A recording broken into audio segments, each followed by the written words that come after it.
Facebook, guess who is back? What's up? Yes, sir. Saturday Night Nerds is going Yeah. live again. It's your boy Strawhead Poppy. And your boy Emperor Will D. Maven. And then, of course, you got your boy Kid Big back at it again. Again. So Mac will probably be hopping in shortly. But without further ado, we're going to get right into the show. All right.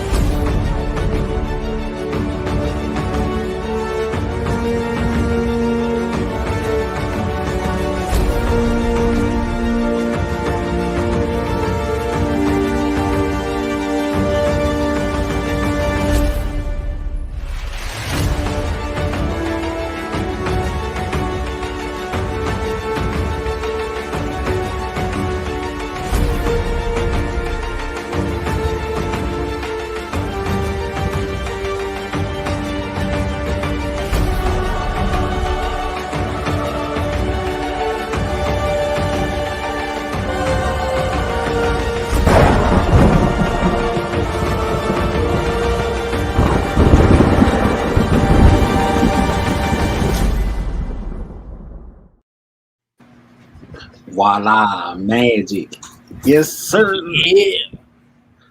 Ladies and gentlemen, welcome back to episode 8 of Saturday Night Nerds live stream and podcast. It's been a while, bro. We live. We got a great show for y'all tonight. You know what I'm saying? We got announcements on deck. We got two glorious subjects to talk about. And we just got one more host that's getting ready to hop in shortly. And also, we got a birthday shout out that's going right after midnight. So we'll say a early happy birthday to Jack Attack. Hey. Oh! Jackie! Hit that birthday. Happy birthday. So happy birthday to you, sis. We're going to do it big tonight. We're going to have a fun show. And hopefully y'all get some good laughs. And y'all can hop in the comment section and talk trash with us. I'll be right back. Give me a sec. All right. Look who we got here, too. What's up, Chase? Right. What's good, Chase? Chase is back and in the building. Look at him. Oh, man. Right. When are we going to get him on camera, man? We need to get Chase in here. It's been a hot minute since we had him on. We Resident gamer expert. See him on the live streams. The Twitch master. Twitch master extraordinaire, ladies and gentlemen. Shoot. So since we got a little time to kill, I'm gonna go ahead and jump into the first announcement. Ladies and gentlemen, Demon Slayer Season 2, December 5th. We back, baby. Yes, sir. Happy birthday to me. My birthday's on the 4th. Big, gonna have a lit weekend. Oh yeah. It's going down, man. That's all I could ask for my birthday right there. Dude, I swear, dude, I kind of wish that was my birthday present now. I'm like, damn, man, I want to see this too. Right. No, I feel that, man. I feel that. Because December 5th is like a Sunday, and Japan's going to be like a day ahead of us. So it's probably going to be either Saturday or Sunday for us. But it's like, man, I'm going to be staying up late to catch that. I got to see this, man. This is my favorite art too, man. Whew. Oh, man, it's going down. Shoot, what else? What's They up? got a bunch of information on with this announcement as well. So Demon Slayer Season 2, December 5th. We will not be having Lisa on this season's opening theme or ending theme. It's going to be an artist by the name of Aimer. Not Lisa! Lisa! Great!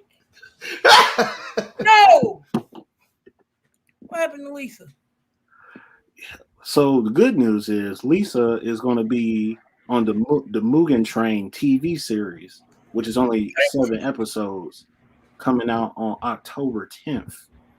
So the movie that we saw, Infinity Train, is not only going to be adapted to TV. Uh, Right. it's also going to be, or yeah, it's going to be adapted to TV, and then the very first episode they're going to have brand new, never before seen content. So Mugen Train finna be the jump off, and that's October 10th, guys. That is October 10th. Let's see. So as far as December 5th and season 2 goes, with the Red Light District, the very first episode is an hour-long special. An hour, y'all. An hour of Demon Slayer. Bruh, this season finna be nuts. I'll tell you. Kind of weird to me, though. What's that? It's kind of weird to me, though. They did the movie first, but then they, kind of circled back around and made the movie into episodes. 7 episodes. I don't know, man. I don't think it's gonna have the same impact, though. It's like, to be honest. Yeah, I'm probably still gonna watch it. Yeah. Just because it I'm won't have the same Demon Slayer impact. fanatic. But oh man. Yeah, they should have just went ahead and made that season 2. And then if they wanted to make a movie, they should have made a movie. I think the movie was a good, idea or a good take on it. Mm-hmm. Because when you find out old boy dies at the end, it hits you hard. But you in like episodes, if you break it down, you could probably it probably foreshadows it, and you could probably tell that it's coming, and it won't hit you as hard. You know what I'm saying? It won't have the same impact. Yeah, because now that we already seen it, you just have to be a diehard to watch it again. Yeah. If you ain't a diehard, it's just gonna be like it comes out on October 10th, but you ain't checking for it. Oh yeah, I'm gonna still watch it for sure. Yeah, I'm gonna be checking for it. I know that for a fact. Oh yeah. And then when it becomes a TV series, there's going to be a new opening and ending theme by Lisa. It's going to be Akeboshi and Shirogane for the. Oh man, I thought you said Lisa wasn't going to be here no more. No, she's going to be for the Mugen Train, 7 episodes. Oh, okay. Well, that's so cool. Aimer's in charge of the music for the Red Light District art. And then that's who's going to be the ending and opening theme artist for that. So that, man. Oh, if you watch the trailer, you get to hear a preview of the songs too, and it's pretty good. Oh, okay. It's really hard to hold up to Garenge because Garenge has such an iconic opening theme for Demon Slayer. Yeah. But it did what it came to do. And the song that she sung at the end of Mugen Train. Yeah. Maybe that's one of these songs. I don't think it is, but it might be one of these 2 songs that she's doing for the 7 episodes. But I wouldn't miss the first episode of Mugen Train, and I wouldn't miss the first episode of season 2 because there's supposed to be some juicy content in that.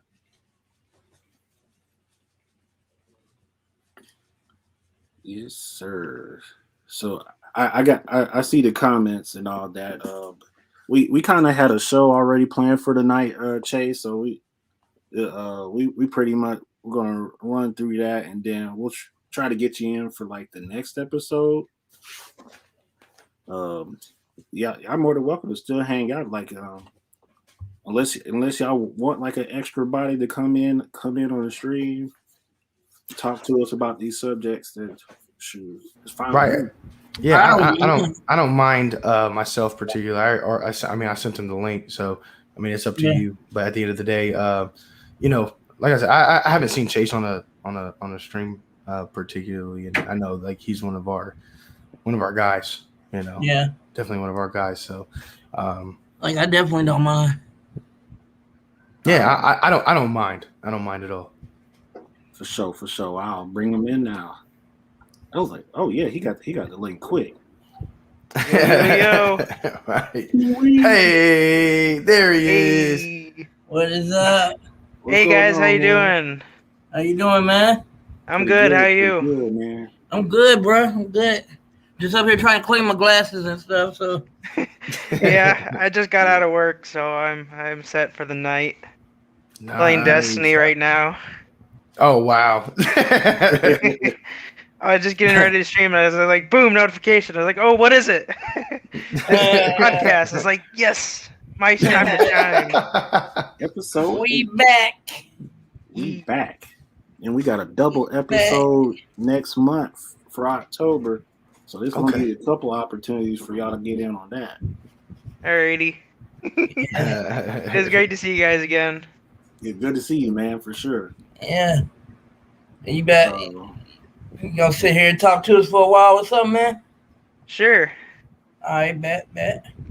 I can't wait for the Demon Slayer season 2 to come out. This is season the 2 last is series I've seen, and probably the last one I'm going to see for a while. You know, like, yeah.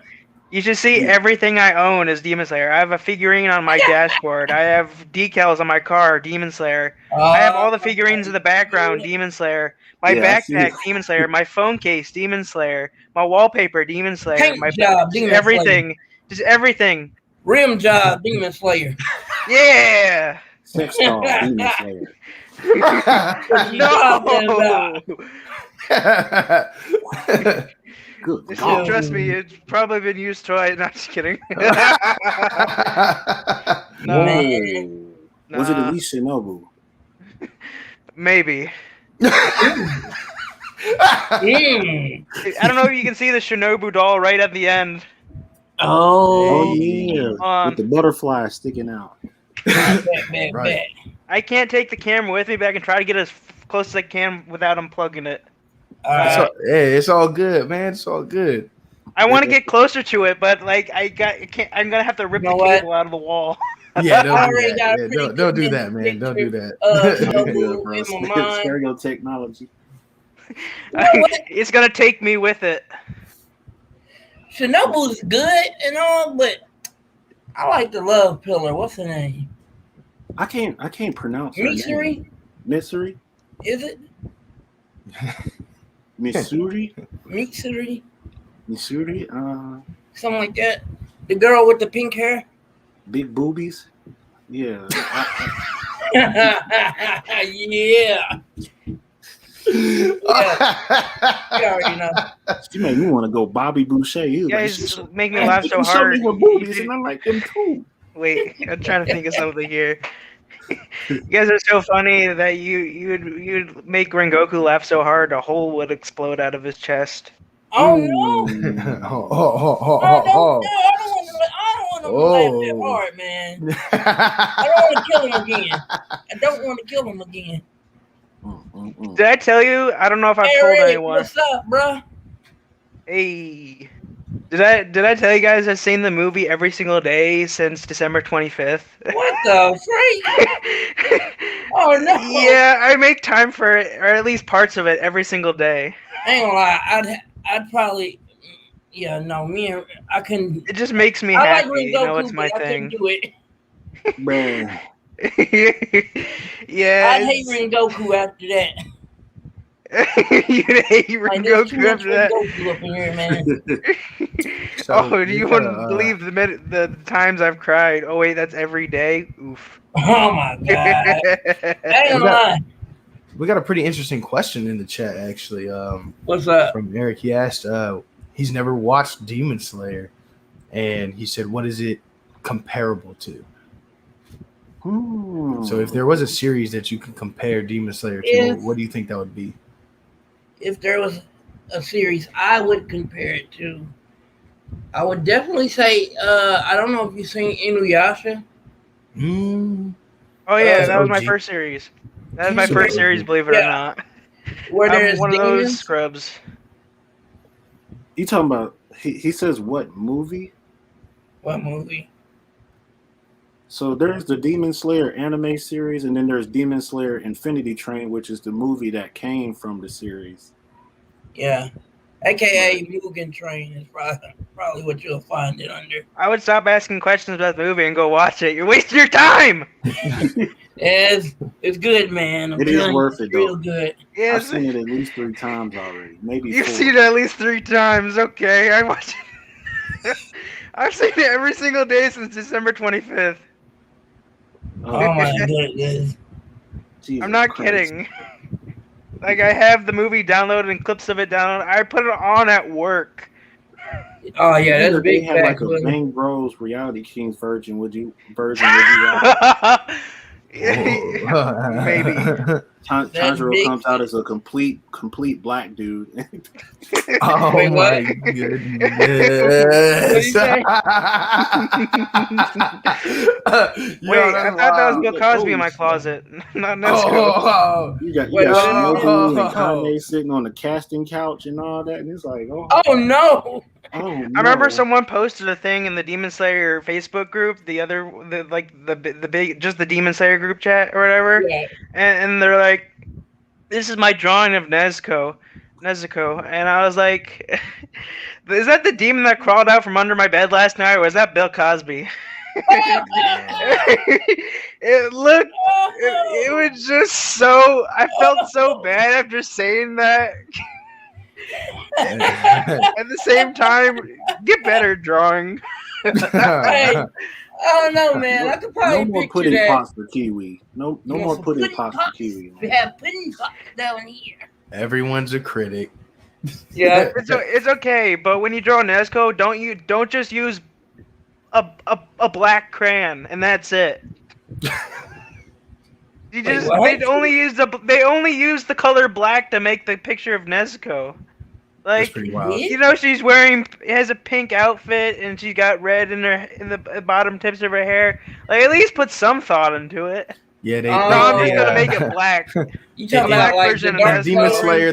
They dye their dreads. You know. Yeah. They do. It's a racist version of Nezuko. You know. Right. It's all good. We got any more announcements moving forward? I mean, like, Yeah. what else we got? So that is it for the announcements. Okay. Once again, shout out to Jackie. Jack Attack's birthday is tomorrow. Happy birthday! Happy birthday to you. Yeah, it's comparable to Inuyasha. To me, it is. Mm-hmm. Okay. Story. What would you say, Straw Hat? I would say, yeah, as far as anime goes, I would say Inuyasha, maybe a little bit of, maybe Rurouni Kenshin too, like a little bit of that. Yeah. Just because, like, the way that the villains fight back, I would be like, right. Yes. I'm gonna say Tokyo Ghoul just because the voice actor is the exact same person. Did you know that? The voice actor is the same person that of Tanjiro is Kaneki's voice actor. Yep. Yeah. Okay. He has a very famous voice actor too. I think he's also Usopp from One Piece. Oh. He's in a bunch of different series. Also, did you know that Lisa did more than just Sword Art? Not Sword Art Online. Duh. Well, I was gonna say that it did more than just Demon Slayer openings, and they added the Sword Art Online and a bunch of other stuff too. She does more than just the Demon Slayer opening. Yeah, she's huge in Japan. She's got several animes under her belt. She's probably got several different what's it called? Inflatables of her. Oh, well. She got different inflatable versions of her. Yikes! Not for me. Yikes! I'm sorry, I'm not into that. Wait, what?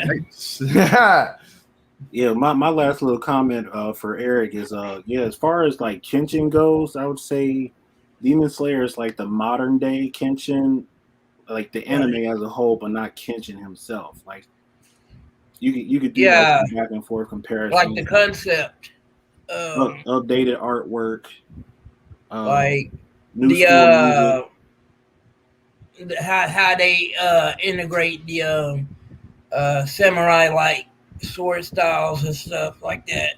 So yeah, that it kind of that's why it reminds me of Kenshin and the demons Inuyasha. It reminds me of Inuyasha like that. So right, it gives me a little bit more vibes from Yu Yu Hakusho. You have a character that kind of just starts from nothing. Everything kind of happens to him, and then next thing you know, you're a spirit detective slaying demons. You know. You know. You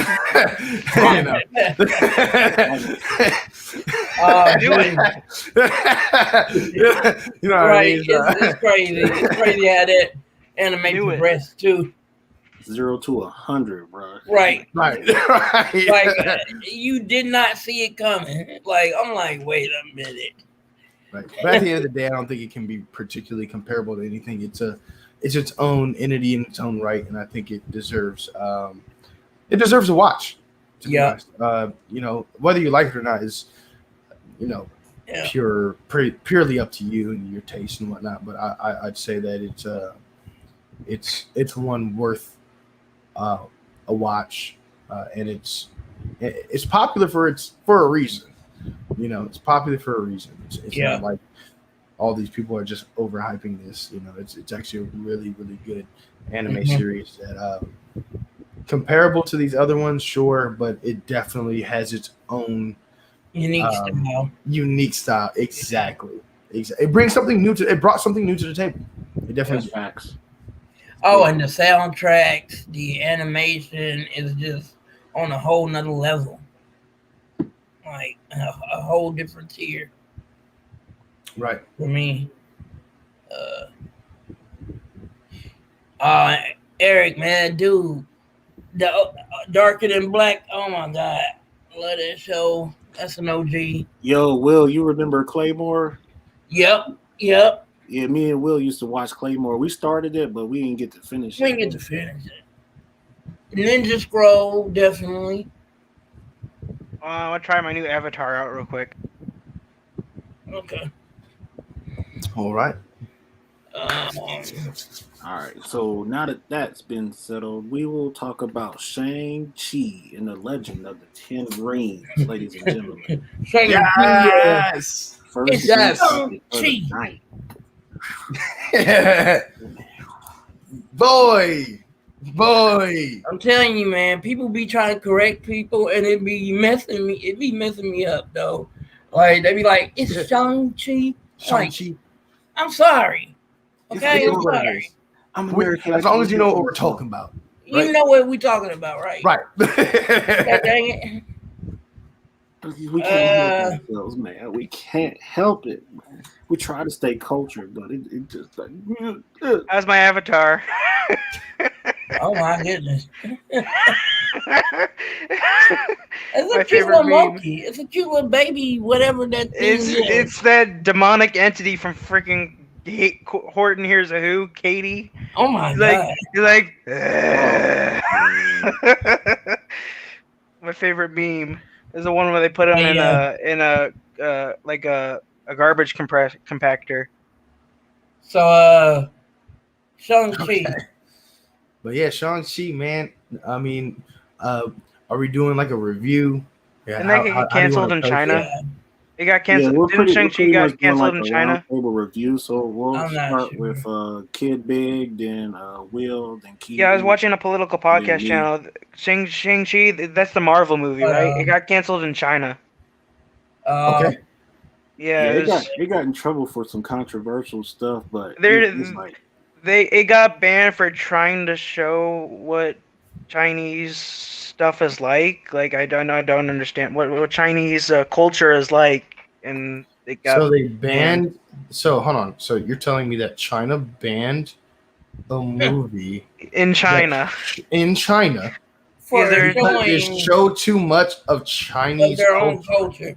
They're trying to I think that's what I was listening to. They're basically they didn't want it, and then they're talking about the movie, and they're like, so basically they just got banned for it got banned in their country because they're just trying to show. To be honest, it's just showing their culture. things being banned in China is that's not a new topic. Censorship is absolutely ridiculous. So like, to be honest, like regardless of the case, it is what it is. I saw the movie. Just like how North Korea banned that one movie, The Interview. Put it in theaters anyways. Whatever North Korea bans is of no consequence, in my opinion. Eric said they gonna cancel The Interview was great. Superhero.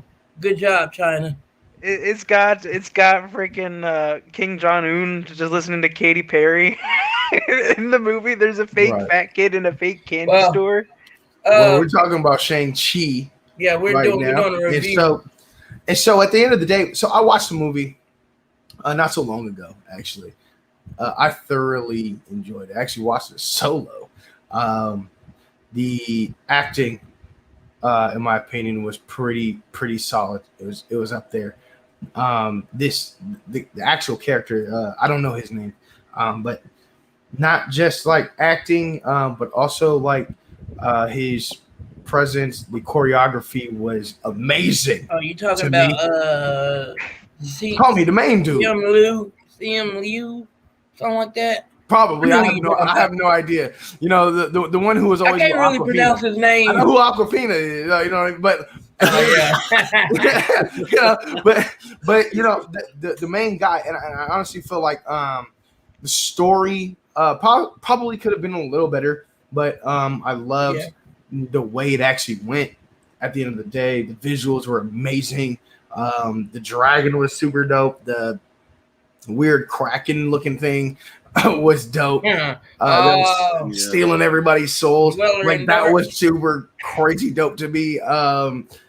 The bus scene was crazy to me when homie was when they went to that tournament or whatever, and then they had to dip out. When they show homie and he started running through that hallway, I was like, homie got wheels on him. Like, you know what I'm saying? Like, I don't know. Overall, I honestly give that. I mean, if I were to give it a rating, I give it an A+.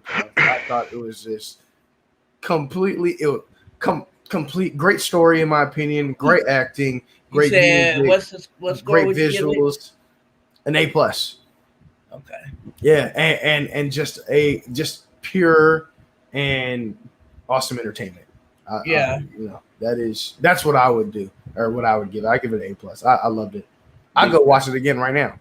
Oh yeah, man. I'm trying to see it one more time, like at a minimum. Yeah. Right. Deontay? It's you, Kiwi, and then me. Okay. Sorry, guys. I actually got to go. Sorry, I was focusing on trials. Okay. That's why I've been talking. I appreciate you even showing up, man. Yeah, man. Thanks, bro. Talk to you guys later. All right, man. Later, bro. But for me, I liked it. I liked it, and the twist at the end, I did not see it coming. I'm not gonna lie to you. I didn't see it coming. Like, I had my theories about a whole like something that had something to do with the particular being at the end, which they call it the Dweller in Dark. And he's one of the what are they called? Fear Lords in in some type of dimension. I forgot the dimension's name. But I remember a while back, people were theorizing back in WandaVision that Nightmare was going to show up. Okay. And which the Dweller, instead of Nightmare in this one, we got the Dweller in Dark, which Nightmare is also a part of. I think there's like 7 Fear Lords. There's the Dweller in Dark, there's Nightmare, there's I forgot the others' names, but I know those are the 2 biggest ones that I know. And so looking at that, I'm kind of thinking that, you know, they could go in that direction in Doctor Strange and the Multiverse of Madness. Okay. Which there are rumors that Nightmare is supposed to be showing up in that movie. I'm gonna say we'll just have to see. Yeah, we'll just have to see. Because But even though, I mean, from what I've seen, is that everybody has constantly been predicting Manifesto, and like, oh yeah, you know what I'm saying, he has yet to show up. And I think the more popular an opinion gets, the least likely it's gonna happen. yeah. Unless it's already But been. see, yeah, that's what I'm saying. Like, but everybody, you're actually bringing up a new concept that I've never even heard of myself. So right, you might be onto something, in my opinion. That's right. But see, yeah, that's what I'm saying. Like, a lot of people been saying Mephisto, and they've been Mephisto, hyping yeah, him up, right? So I was thinking, okay, since they like kind of went off in this direction with the Dweller in Dark, are they going to bring in other Fear Lords, such as Nightmare, and I wish I knew the others' names, but um, so could they bring in like, or could Nightmare be the end game boss and the orchestrator? Because I do know that in one of the I think it was for what, as far as the in-game boss, like um above King the Conqueror. overall, like the phase 4, you know what I'm saying? Oh, so you're talking like end game, like In game. Oh, so Like, you're okay, looking so way far ahead. Okay. Oh I'm wow, that's thinking interesting. That's interesting. well, if I'm going off my fault, you know what I'm saying? But you know how Kang was trying to warn people, you know, Yes. he was trying to warn Loki and Loki, but yeah. what? Yeah, in the show about something worse. Like, could it have been them unleashing? Like, since they went down this road and all the timelines split, you know what I'm saying? The Dweller in Darkness shows up, right?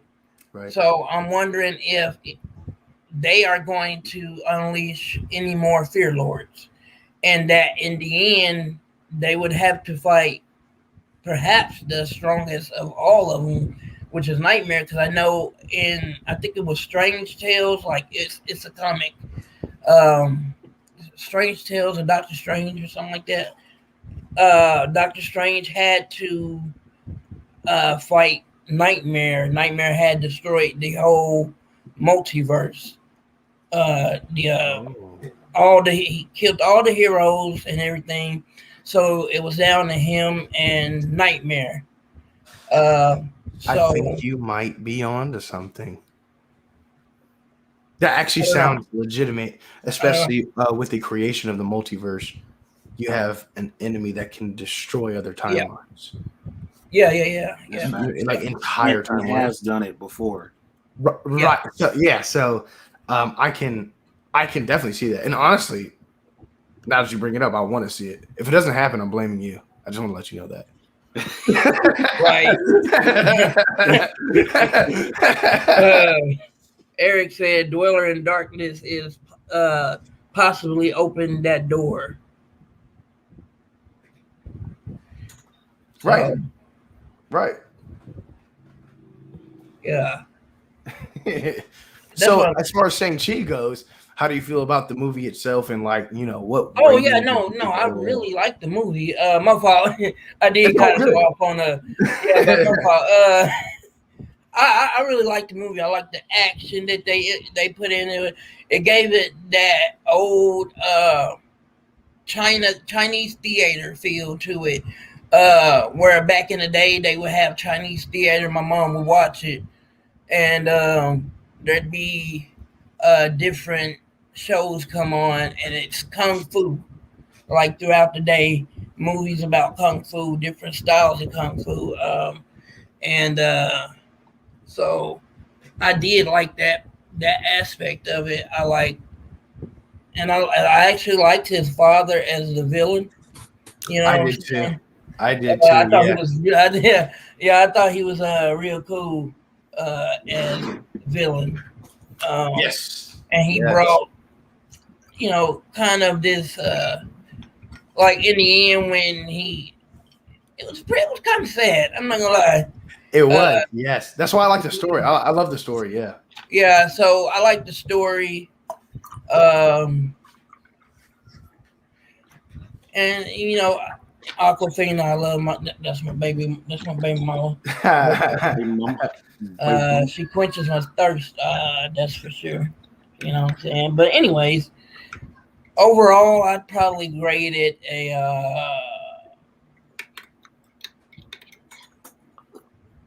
mm, probably an A+ too, because it hit pretty much all of my check boxes for Right. a very good movie, or hero movie, not like just good movie, but like in terms of a good MCU movie. It Okay. checked all the boxes for me. So, and then Okay. yeah, that's my theory. So on that, I would like to know your theory too, Kid Big and Deontay. As far as the As far as future, where they, after seeing this movie, like where do you think everything's headed? Okay, like since we've seen WandaVision, Loki, we've seen this movie, we've seen Falcon and the Winter Soldier. How does everything add up? You know what I'm saying? And where do you think it's going? okay. Okay. Well, let's because I got a couple of things that I'm I guess you could say pocketing for now until after we make our rounds. So Yeah, after yeah. Straw Hat, gives his analysis and whatnot of Shang-Chi, then we can probably get into that. Yeah, for sure, for sure. So my opinion on Shang-Chi. Oh man, I'm just gonna go ahead and start with the grade that I gave it, like out the gate. Solid A, like not an A-, not an A+, just solid A. Like Solid A. I took me a like it. minute. I like it. Yeah, it took me a minute to for it to settle in with, like, I guess the idea of Aquafina being like the comic relief. She Yeah, she, she is a cool ass girl, but I she think they is kind of like tried a little bit too hard to make her funny in funny. every single serious moment. Like I don't like that either. Yeah, they tried a little That bit was too the hard to negative make her about it. consistently funny, but it's just like she's perfect as is, man. Just let Right. her be her. Like let the comedy come naturally and all of that. And I was really expecting a lot of romance, but that's the inner simp of me trying to break out of the cave. I was like, dang man, no, we don't need no romance in this movie. Right. I had to slap myself like, damn, bro, shut up. That's simp language. Don't talk like that, bro. You crazy, dude. Hey, to in your defense, they kind of set it up that way. True. That is. And then you got the grandma in the kitchen hyping it up. It was like, oh, Right. she like, when you gonna marry her? Like, damn, that's some typical grandma shit. Like, damn. Like she even hyping it up, and he's just like, no, he's just a friend, or no, she's just a friend, and it's like, bull shit, bull. Don't nobody in that damn house believe that shit.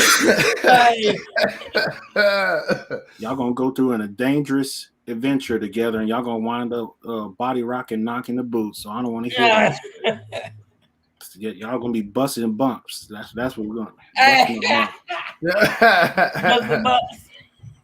I'll tell you one thing. I will send for Shang-Chi's sister. Whoo. Yeah, okay. I want to talk about fine. Okay. I want to talk about fine as Asian wine. You gotta be Oh, careful with that wine one, and 'cause dine. Will you please be mine? Hey. she gonna put them hands. She gonna put them paws on you, bro. You gotta be careful, man. Hey, Deontay said, let her.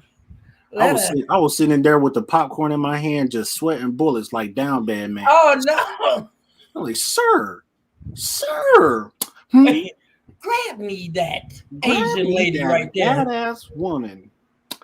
Grab me that badass woman.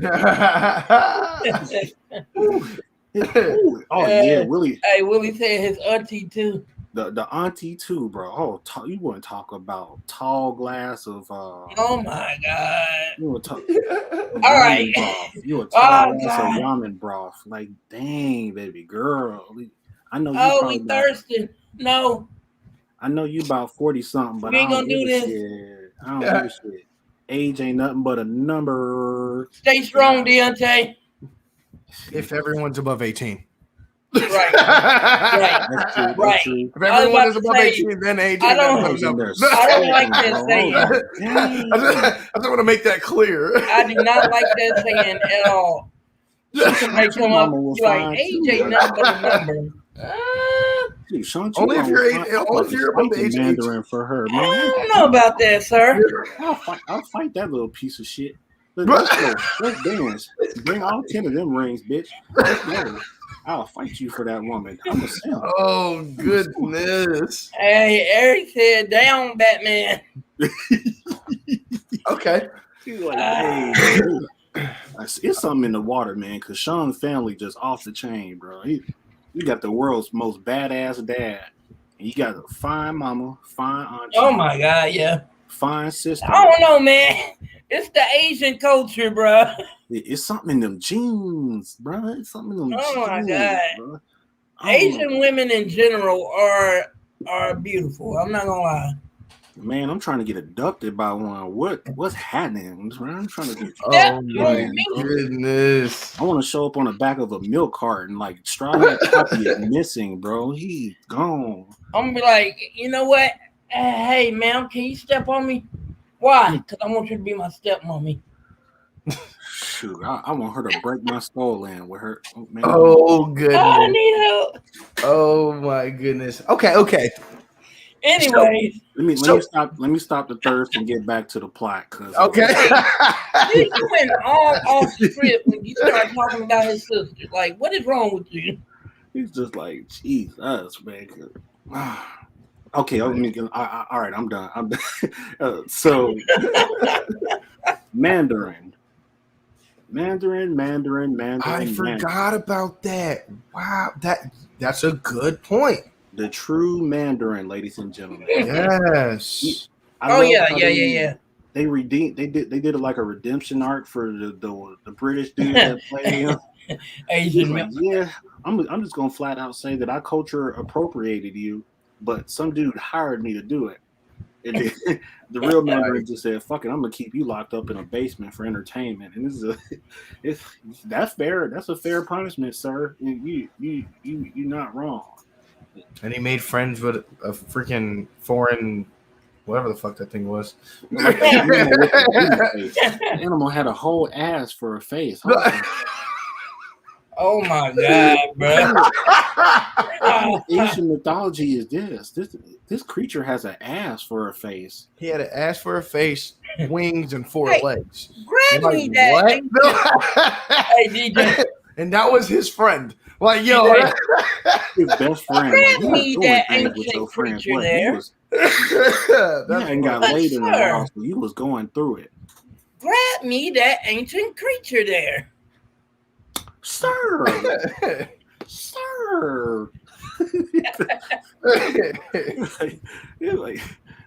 That makes me think of Assy McGee from Adult Swim, that TV show, Assy McGee. It's a whole booty cheek, police officer going around saving people and getting laid. I'm like, damn. Hey, DJ, you see that comment? Oh, yes, sir. Jesus, man. Oh, dude. He's Mandarin, man. He's one of my favorite Marvel villains of all time. Top 5 easily. Oh You wow, know, okay. the 10 rings that he used for powers, they put an interesting spin on it, and I like Oh it yeah, too. yeah, They made it as realistic as yeah. as it could possibly be. So Right. I was like, I can't complain about It it. was pretty tragic, a pretty tragic story too, man. You know. Yeah. Very tragic story, It actually. showed the Yes. human side of Mandarin, like a side Yeah. of him you don't see in the animated series. See, now that right there is what I call a well-written villain. That is I well like written. it. He's relatable. Whoever did that is a fool Yep. with the pen, bro. He's relatable. Yeah. Very They made the relatable. villain very, very, very relatable. Yep. I understood why he Standard became a villain. Yep. power hungry Oh, yeah. dad. He was a power hungry dad, basically. He was so much a dad too. Like Well, I mean, he was a power hungry dad, but like, remember, he put the rings down Yeah. for a long time. and it was because he was in love. Until the time came. He gave up everything. She gave up everything, and they gave up everything for each other. You know, and then upon, her death, it was like, of course he'd pick the rings up again. Of course, especially whenever he hear the story, right? That's why I gave it an A+. I honestly can't see why anybody would think any less, especially of the story. The story was dope. Right. Now, so there was a question proposed. So before we get to King Will's question, because I still remember it, there was a question proposed in the chat, and I thought it was very interesting.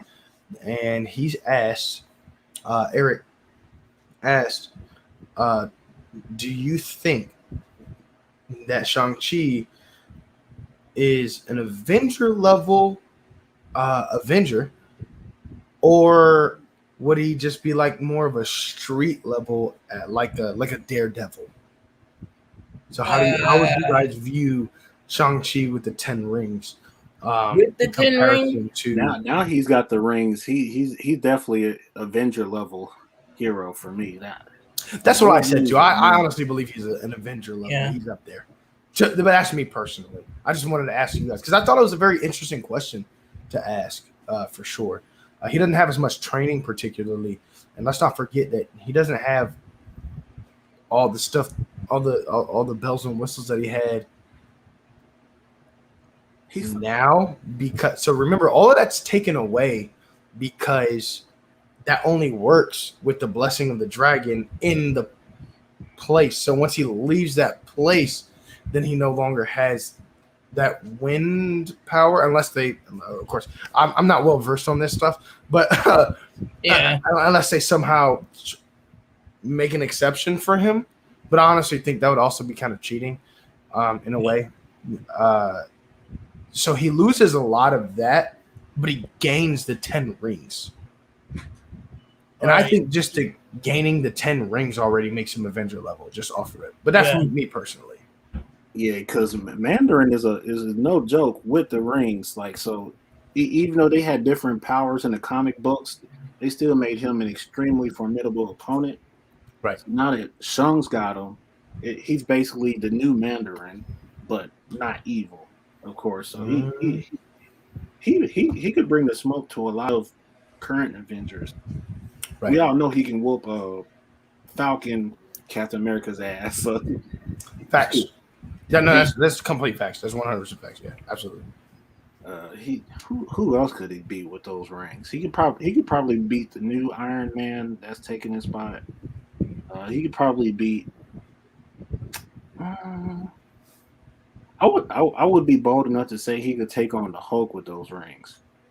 Wow. Whoa.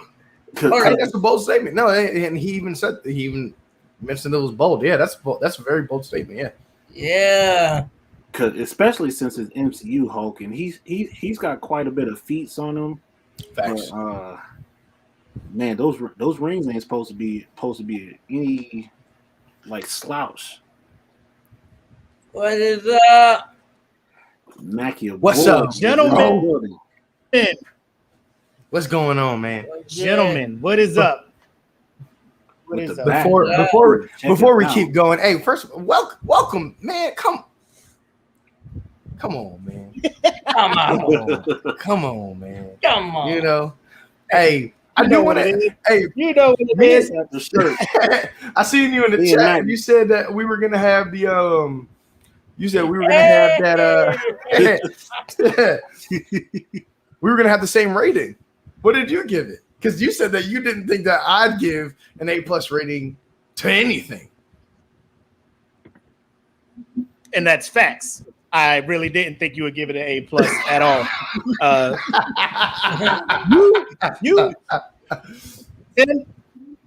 Tim, me and you are like some of the harshest motherfuckers. We will dissect some shit and find the stupidest thing in something, and then just make that the Achilles heel for the whole fucking movie. Oh, that's bad. Oh no, that's the minute you was like yeah. the story, you was like the story.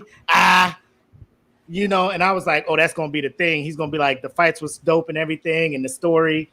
He's probably gonna give it a B or something, like a B+, an A-, because I gave it an A-. Okay. And that's only because, that's only because, I thought they could have written it better, but that's me being super critical about this shit. You know what I'm saying? Right. When it comes to MCU origin movies, we got Iron Man, which I think is like the best origin movie they got in their lineup. Black Panther really wasn't the origin movie because it all happened after Civil War. So, you think Iron Man is because Black is like the we best? are is better? I think Captain America is the best one. Yeah, I think Captain America is number one over Iron Man. The first Avenger. Yeah, I think the first Avenger. Avenger. Emperor here, you say that, bro. That first Captain America movie was not it, bro. Like, I get it, it stayed, but the way they did that movie, bro, I couldn't. When subsequent movies are like first of all, Winter Soldier is the best Marvel MCU movie to me at all. Trust me, I love that one. I think Civil War is better, but I mean, I still love that one. Complete heat. Hey, you know what? Right. We're not gonna do this right now.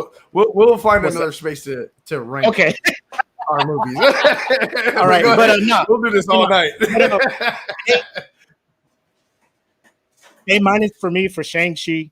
I think it got boosted by Black Widow being not as good as I thought it was. So it's a very refreshing. Like, the bar was low for Shang-Chi coming into the theaters on the heel of Black Widow. But the trailers and everything, like, my expectations were still high, and the movie met my expectations. We were talking about it before the movie came out. I'm old school. I love the kung fu. I love hand-to-hand stuff. The fact that they actually cast people who can do that is a plus. The fact that and I think Straw Hat said it in the group. It's low-key almost what Black Panther was to Black people. Like, they were just like, this is going to be set in Africa. We need African Americans, Africans, Black people to play these parts, and that's what we're going to do, and they did the same thing with Shang-Chi. They weren't trying to, and I like how, like, you guys were talking about it, how they had Ben Kingsley in here as the Trevor dude from Iron Man 3, who was cast to be the fake Mandarin. You know what I'm saying? So they brought him back, kind of filled his character out a little bit, because they knew motherfuckers was mad at Iron Man 3 for teasing the Mandarin and not giving us the Mandarin, Oh yeah. I was one Marvel was smart. Yeah. They was like, we need closure. We need closure. Right. We need to let them know we hear them, and we sorry for what we did. So I like how they brought him back. He didn't really play a big role in the movie, but they were just like, the real Mandarin found me. He was pissed. He locked me in here and shit. I made friends with this magical ass creature y'all was talking about. But everything about this movie has rekindled my fire for this phase coming up for MCU. Black Widow, I know it was a one-off. It was a cash grab. They threw it out there. There's a reason why Shang-Chi was not available on Disney Plus Premier Access, is all I'm going to say, because they knew what they had. Yep. They knew what they had, and they wanted that bag. in the theater. So A-, Shang-Chi. And bro, this shit rolling out, the ending where Wong comes and they bring them back and they're talking about the amulet. Now they got these subreddits talking about the actual tasking that Captain Marvel got called away for. Now I'm like, oh shit. And then Doctor Strange ain't coming out to what, late next year, right? November or some shit. Yes, I mean they got a couple more movies to throw in there. It might be, but I think. Google this, fam. I just like it because like there's already an Avengers thing, and all they doing is just adding people to it. It's not like when the last phase came out and it was just single people, and they're like, "Oh, let's all come together." Now it's like, "Oh, this motherfucker is ready for Avengers stuff." And like you answer Eric's question, is he going to be like Netflix? Like, is he an Avenger or is he a Defender? And based on how he just killed a whole dragon, that motherfucker is Avenger level.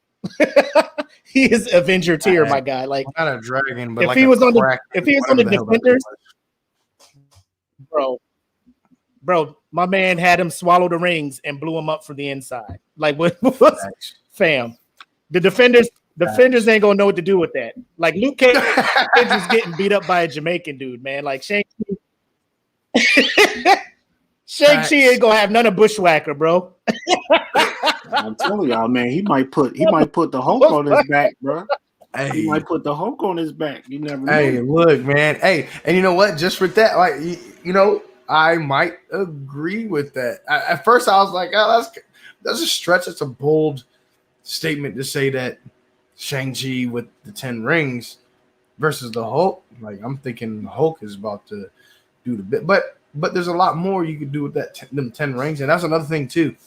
I don't know everything that can be done with the 10 rings, especially since they're different in the MCU than they are in the comics. Right. Completely different powers. Yeah. But it's a realistic spin on them. Right. Yeah, I completely agree. Completely agree. Dope movie though, man. Dope movie. Oh, yeah. I cannot promote this movie or tell y'all to watch this movie. If y'all haven't seen it, please, y'all got to see this movie, man. I think we all agree see it again, bro. It's in that A between A+ and A- rating. So like, what have you got to lose? It's in your top 10 Marvel movies, right? In the A. Oh, facts, yeah, 100%. Bro, honestly, I honestly went by myself because some plans fell through with some other homies. And I'm not the person that's like, look, if y'all cancel, y'all can cancel. I told you I was going to watch this movie at this time on this day. So that's what I'm going to do. I don't care if y'all show up or not.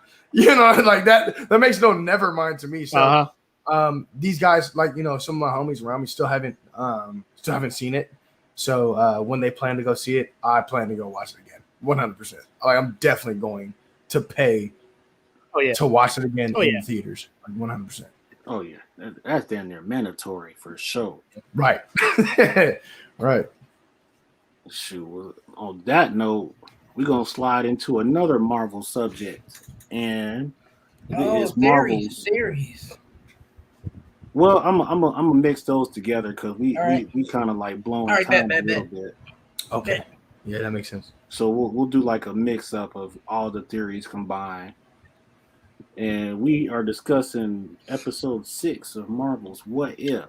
Basically, Killmonger destroying everybody and fucking ruining lives.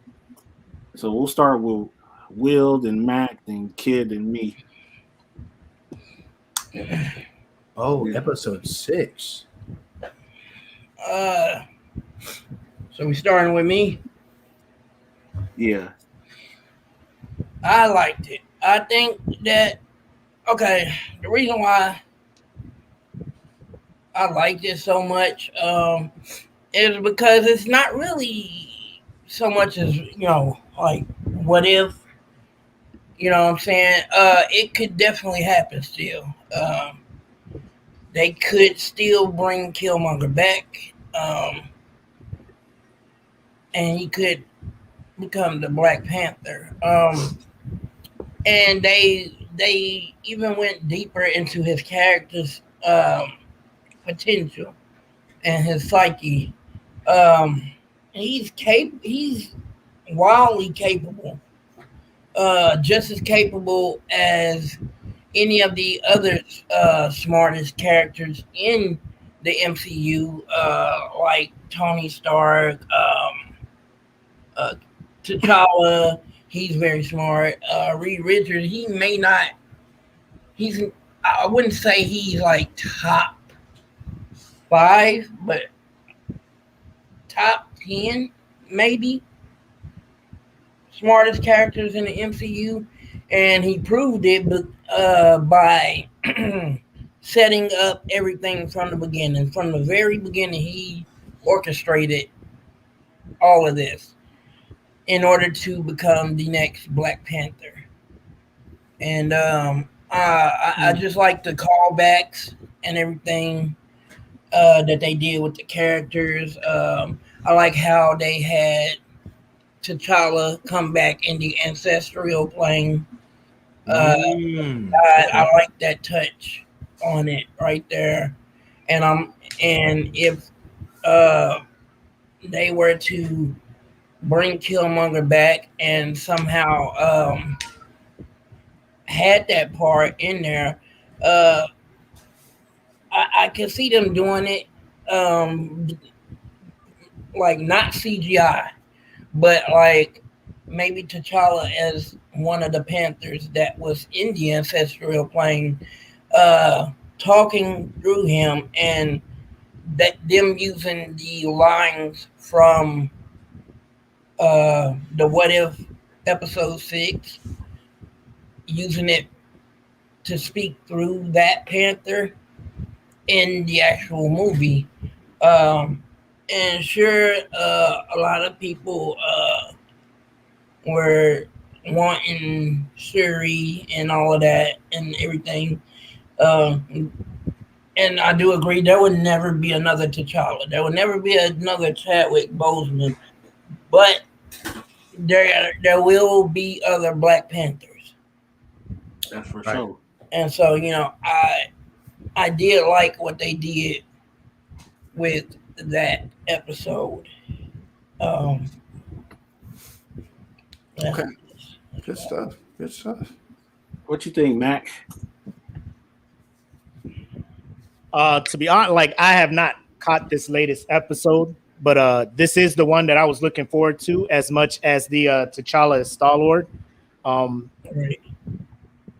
I from what I have heard, this is up there with the best they had so far. Like the whole What If series, to me, kind of underwhelming. I mean, it's a good watch. It's nothing like every week that I'm just like, oh shit, I gotta catch it. It's more like I'll be sitting there like, oh shit, there's a new episode of What If out there, and I'll go watch it. It's not like how Loki was or how WandaVision was, but I do like I guess the options that this series is giving the MCU, with the minute you open up a multiverse, I mean, you just playing with house money at this point. You could do pretty much any and everything, and they know of all the concepts. I can't wait to watch this one, but Killmonger being in the army, the armed forces, doing whatever.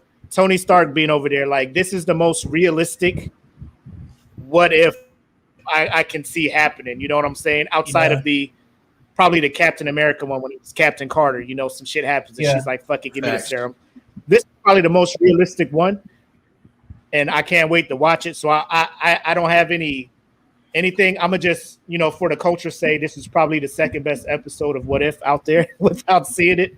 One being the Chadwick Boseman Star-Lord being so I'll hand it over to the kid Big so he can let us know what he thought. I am actually in the same camp as Mac. I have not watched the most recent episode.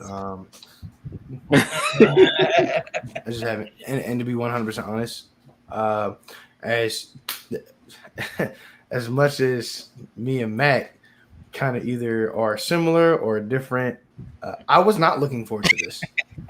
I wasn't. Honestly, I thought it was a bit much.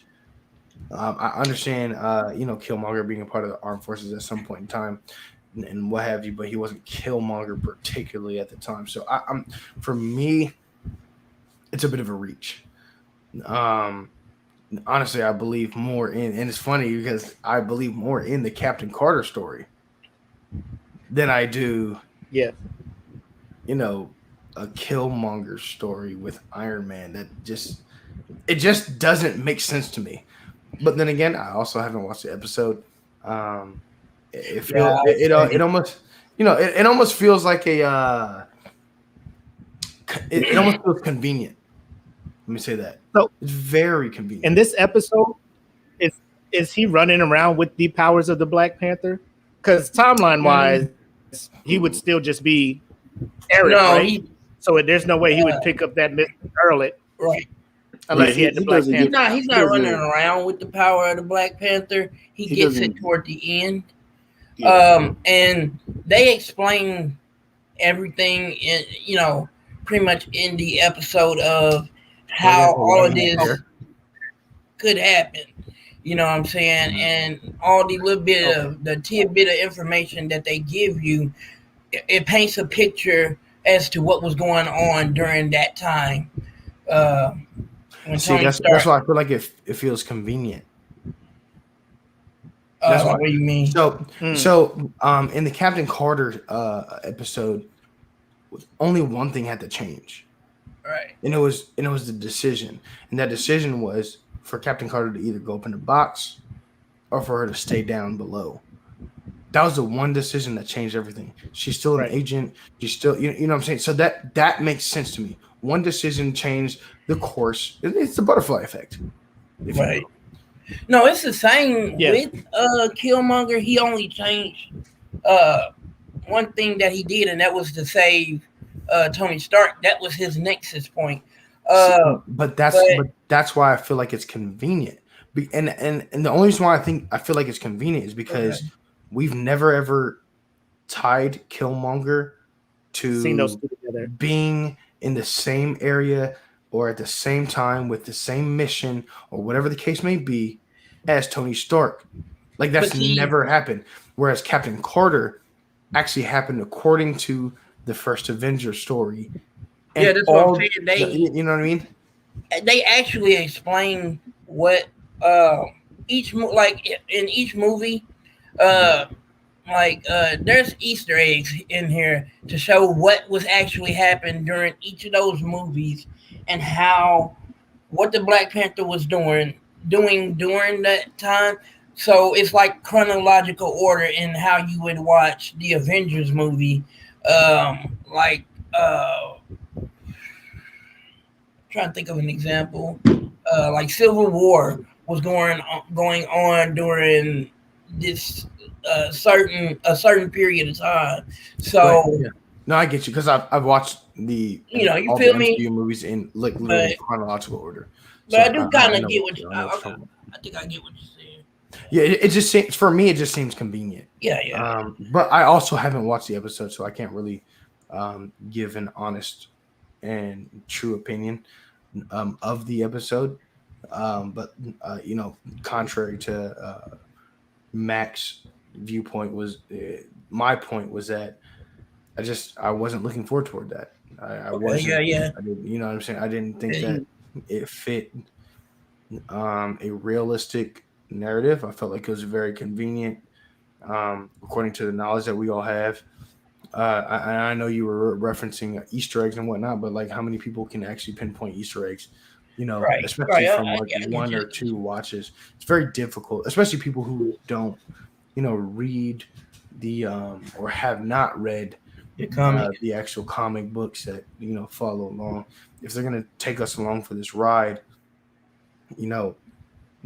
convenience and Easter eggs aren't gonna appeal to the masses. So to me, like I said, I just continue. I'm gonna keep saying this. It just feels super convenient that he's there to save Tony Stark at that time. Whereas, different, on the contrary, Captain Carter made one different decision, which I the get what course of time. That's more, in my opinion, that's not convenience. That's more realistic. Well, in this timeline, I made one decision, and then in another timeline, I made a different decision, and these are the outcomes of those decisions. Right. You know what I mean? It's not it's not convenient. It's just the butterfly effect as we know it. Right. So but that's just my personal opinion. Like I said, I haven't seen the episode, but I haven't been, and I have low expectations for it. Maybe when I watch it, I'll absolutely love it and come out with a different perspective. Yeah. Would you like a rundown of it? Yes, absolutely. It's funny because I didn't want to spoil anything, but I would love a rundown of the entire episode and how it actually went.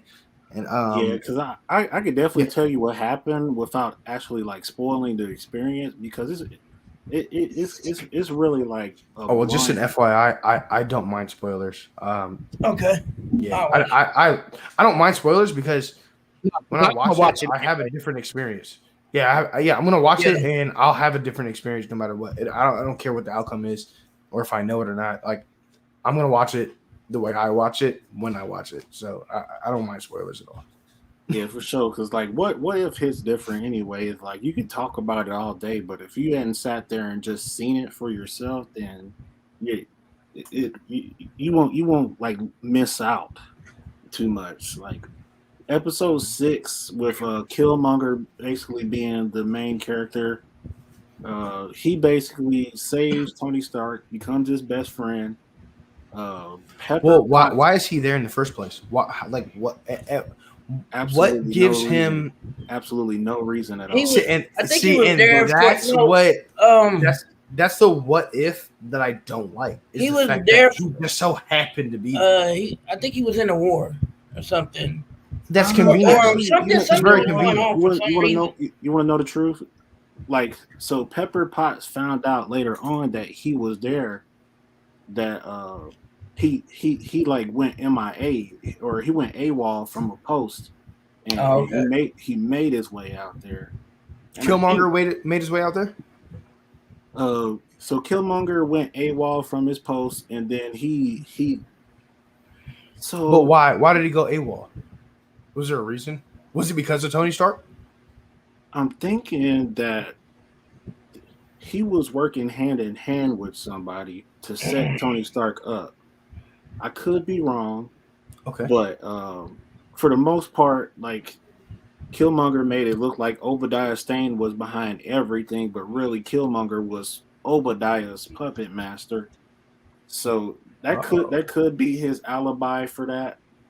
But my impression of it was just Tony got lucky because Killmonger basically went from a stroll. He abandoned his post. He showed up just in time before Tony was blown to bits by a Stark missile. See, I didn't catch that part. And that's the reason why I wasn't. I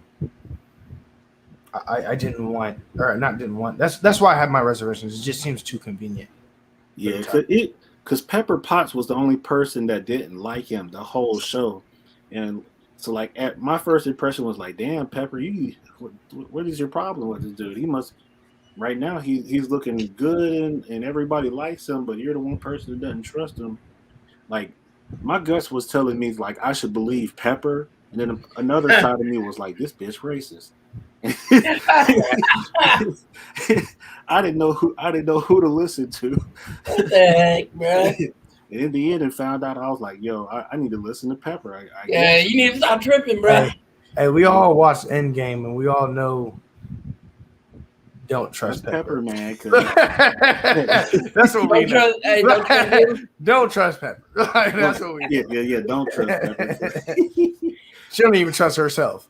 She sure doesn't. Because it's Killmonger, he puppet mastered all these events in that one episode.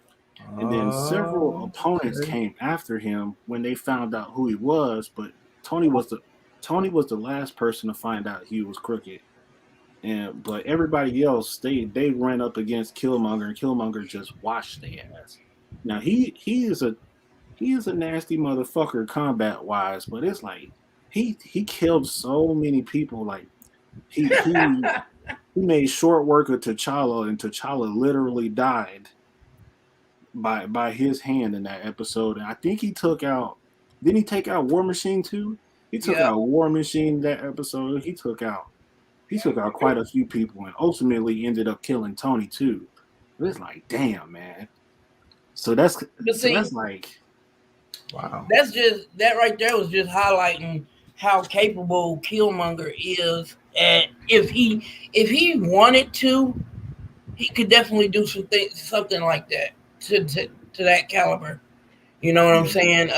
I can see that. I can see dangerous, but to do all of that in one episode. Most of the time, when him and T'Challa would fight, or like not most of the time, but like a lot of times he would win, because I don't know but they're both good at hand-to-hand combat, but Killmonger is just a little bit more brutal and he's stronger.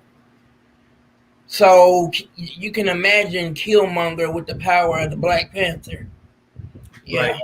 Like being able to beat Killmonger is a feat itself. Like you like T'Challa being able to whoop Killmonger's ass should say a lot about where he stands as a hand-to-hand combatant in Marvel. But a lot of those times he had the power of the Black Panther, and Killmonger didn't. And Killmonger was strong with or without it, and T'Challa, like Killmonger, he could put the pause on probably Cap. He could probably put the pause on Cap. Oh yeah. Don't get me twisted. It's not that I'm underestimating Killmonger and his abilities. Oh no, or who he can fight or anything like that. I just feel like him and Tony Stark meeting up during that specific time is pretty convenient. But yeah, like painting the picture as you guys did, it seems like he had this already mapped out. Right. He definitely had it planned out. And thinking about that portion, now now it's not so convenient. But my particular issue is, what's his motive? He basically wanted to be king of Wakanda again, but so he becomes best friends with Tony Stark, who knows nothing about Wakanda or Black Panther. Like I'm not sure. Tony he infiltrated Stark Industries, so that had Tony create some Gundams for him. He put America in his back pocket. So America gave him all these weapons and mech and gear.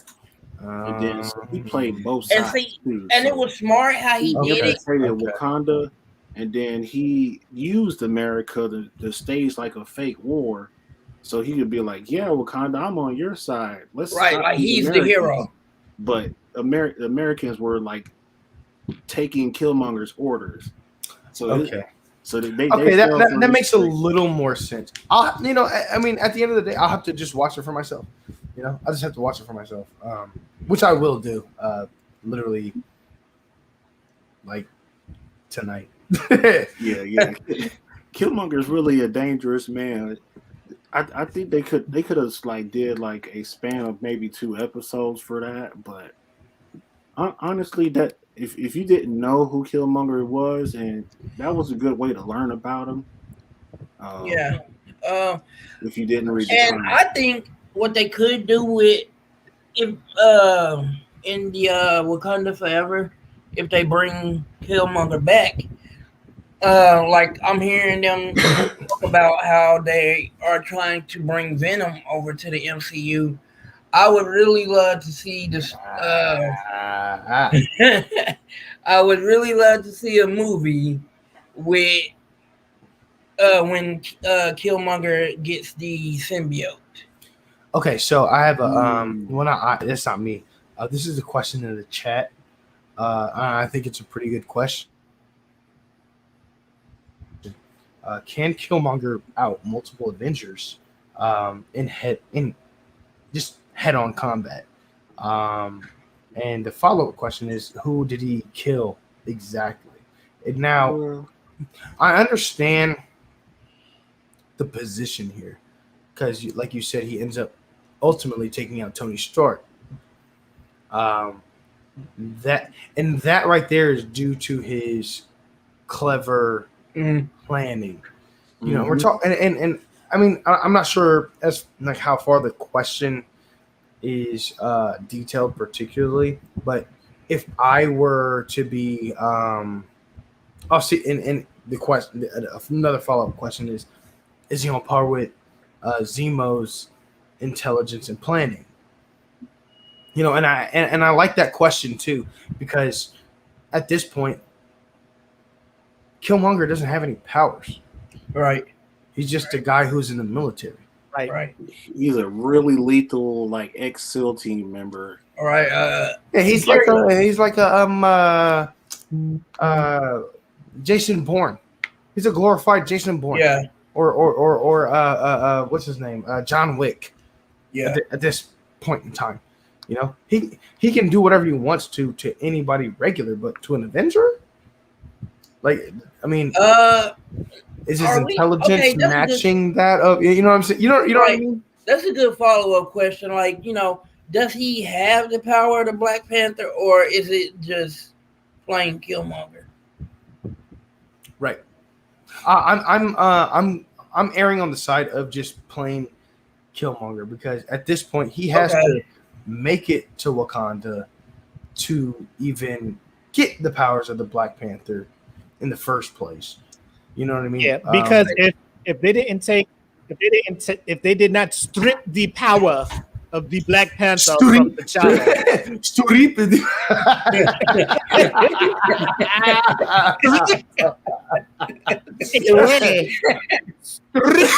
right. But if T'Challa had his power, if T'Challa had his power and Killmonger did not, bro, that fight would have been done easy. You know what I'm saying? So on par with like your average dude, he's just got the training and the skills and the techniques to do that. If you're going up against a superpowered person, you can't fuck with it. The only way you could do some shit like that is the episode of What If, when Hank Pym got pissed and he had to use his super intelligence and his fucking superpower to off Avengers without them knowing it. You know what I'm saying? So ain't no regular dude just gonna take him out. That was a good episode. Zemo was the closest person to do it. Yeah, Zemo was the closest person to do it, and he did it on a level where I will give him all the credit as being one of the best MCU villains in that past phase. Better than Thanos. I thought Zemo was better than Thanos. Oh, he's the best. Yeah, no, I agree. He is the best villain so far, and it's because what he knows is that no one can take down the Avengers, but the Avengers they got to take down the Avengers. Mm-hmm. That's what he knew. So yeah, exactly. Yeah. That's why. Yeah, I agree with the that. Power. 100%. I'm behind that. Like so is Killmonger on that level though? Is he? If he's using this, like, I don't think so. And the reason why I don't think so is because he's tactically trained for war. Yeah. He's trained for fights. And he's only trained for war and fights against other regular people. Now, he may have knowledge. He may have some tactical advantages against certain people. But when you're talking about the Avengers, I can't see a guy like Killmonger winning against a guy like Tony Stark, and I don't care how close he is to Tony Stark. There's just Tony Stark has just way too much technology, way too much protection, way too much going for him to you know what I'm saying, for that to be a thing. I'd say he could take out maybe Hawkeye, Black Widow. They don't have powers. Everybody in there, like we know those are bottom tier. They're street. Look. I'm just gonna like put this out there. They're street level Avengers. They're street level guys. Maybe Captain America. Captain America is a glorified human being. Oh, Sam. Yeah. Killmonger ain't fucking with Cap, bro. He can't. He can't. I mean, can't fuck with Cap because Cap is a glorified human being. He's just a human being. The man is the super soldier. Stronger, faster, and he's the super soldier. Exactly. Like he can fuck with Steve Rogers. He could fuck with Steve Rogers prior to everybody could, right? He takes the serum and Killmonger's regular. Killmonger can't fuck with him. You know what I'm saying? Like my man Captain America's jumping out of planes without parachutes. Like legit jumps out, climbs up the side of the battleship, bro. I would give built different, Killmonger the edge over Captain America just because he understands the world and how it works. I feel like Captain America would fall for the guise of him just trying to be a quote-unquote decent human being, whereas Killmonger could play the facade and then play like that double agent card. Yeah. Like, what you think that Captain America's because Cap's eyes are open to that. Because no, it's not. Winter no, it's Soldier. Not. That's why he didn't sign. That's why he didn't sign the Accord. Bro, Cap saw it like in Winter Soldier when it was just like, we're here to save the world. We're gonna have these helicarriers do this shit. My man was like, man, after y'all wild around bad things. That's only after people did the bad things. That was it. He said, when I see a situation going south, I can't ignore it. But what happens if you don't see a situation going south that you don't know is going south? Exactly. Killmonger's that dude. Yeah. Killmonger will be the guy that'll be like, hey, Cap is that dude. Hey, he's a nice guy. We'll just play the nice guy role till Captain America or follow. Like, you know what I'm saying? Or something easy like that. Like, honestly, I think that's Captain America's weakness is his Captain politics. America is by the books, the law. Yeah, by the book. Yeah. You know, Killmonger, he's just off script, man. Like, well, I won't even say Captain America is by the book. I'd say that he is by he has his moral and ethical code. Okay, yeah. And that moral and ethical code that he can't move off of is his downfall. Yeah, that's his weakness. And I feel like anybody like Killmonger or any regular person who wanted to could take advantage of that easily. Yeah. Because he's not impervious. It's not like Superman or anything like that. He's just a glorified human being. And the thing is that serum didn't make him any smarter. Yeah, I'll tell you that too. That's fair. That's fair. I mean, yeah, that's I mean, because you look at it like he's been in situations where his shit could have been dropped, but like I'm not saying his mind is where Killmonger is, but like in Civil War when he rose up on Bucky and Bucky's trying to fuck, you know what I'm saying? Like, and then the only time he was really like, well, fuck it, Bucky, we're in this to the end. You know, when he was actually trying to change Bucky's whole mind. Like, he knew he could do that with Bucky because he has ties with him. He ain't gonna sit there and let Killmonger go on and be like, I know there's good in you, Killmonger. Like, this motherfucker instantly gonna be like, this shit is he different. You know what I'm saying? He different. That's called plot. That's called plot, dog. What's called plot? The thing, the whole Bucky the Bucky situation, that's plot. You know how many times Bucky should have this shit was ended the first movie. It's like, not like this shit. Come on, bro. Bucky was in the first. Bucky was brainwashed. Bucky's in the first. Here and tell me that wasn't plot. You ain't like Bucky just showed up in the movie. Tell me that friendship just showed up will override brainwashing. Shut the fuck up, bro. Let me ask you this. No. Tim, what are you basing this off of? How many brainwashed people do you know stay brainwashed? Well, it depends, but or are we just in this fiction thing? Because brainwashing is not a real thing. So okay, nigga, so how many people this brainwashing like it's a real thing, nigga? Yeah, that's a very, you know what? Are you really going to sit here and talk to me about real brainwashing? That's a very good point you bring up. That's a very good point you bring up. Because what, you don't think that you weren't brainwashed when you joined the military, when you went into basic training? Was you not ready to kill somebody after you got out? No.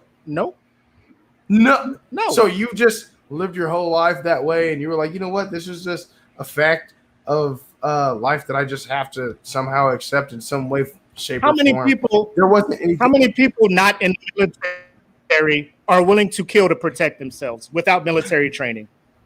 The military ain't changed shit with me. And you know what? I can't. You know what? I'm going to say this. I'll say this. This is what I'll say. Go ahead. It might have been different for the Air Force. Go ahead. But for the Army, bro, you have no idea. And I even think back on this too, and it's crazy to me because I'm like, yo, this brainwashing is real. So if Cap gets his serum, it's real. No, it really is real because I was ready. Give Killmonger his serum. Give Killmonger the power of Black Panther. Then we can talk. Let's see. Oh, Killmonger's washing Captain America. That's facts. Captain America has too many morals and values. In fact, Killmonger is going to become a worse version or a more intense version. It's like literally going to what is it? Magnify his already existing personality. Yes, sir.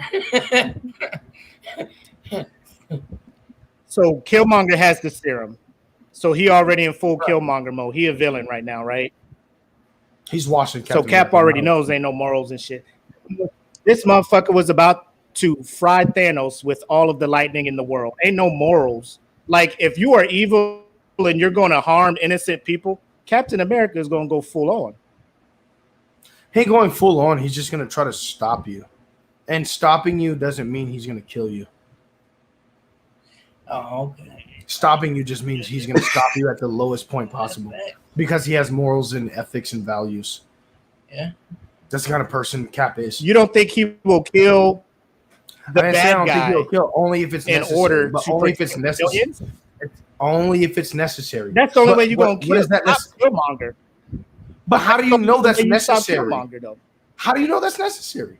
Especially for somebody who's a trickster like. Because as you're fighting, he's getting back up. He's gonna be, because Killmonger is so driven for his thing, right? He's just like, this is my goal. I'm going after it. Just like Captain America is driven. Like, he's like, I could do this all day. They both gonna keep getting back the fuck up. You know what I'm saying? Like, the reason he didn't kill Tony is because he didn't have to. No, Iron Man should have washed him anyway. That's a whole different subject. You know what? We're going in circles here. That's what it is. What it is. I feel like if Killmonger had the serum, I feel like Cap would beat him. I meant not. Killmonger would beat Cap. Yeah. If that was the same scenario, you feel like Cap would beat Killmonger. Emperor agrees with me. You know, because we real out here. You know what I'm saying? Really, you just full of opinions and stuff. You know. Y'all just brainwashed. I'm playing with you, bro.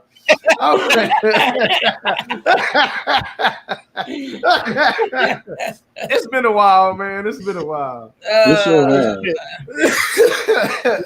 So y'all just about wrapped up with this one because I'm gonna slide us to the final topic. Yeah. All right. For sure. And last but not least, ladies and gentlemen. We got Bleach. I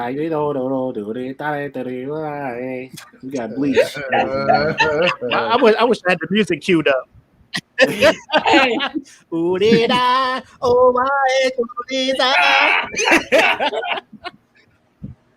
Like, dang, man, trying to cancel us. That's my shit, bro. The boy band. Oh, bro. Who did, man? Anyway, Bleach, baby. Bleach, let me change my background. I'll be right back. I gotta go get a refill. Y'all can. I'll hear y'all.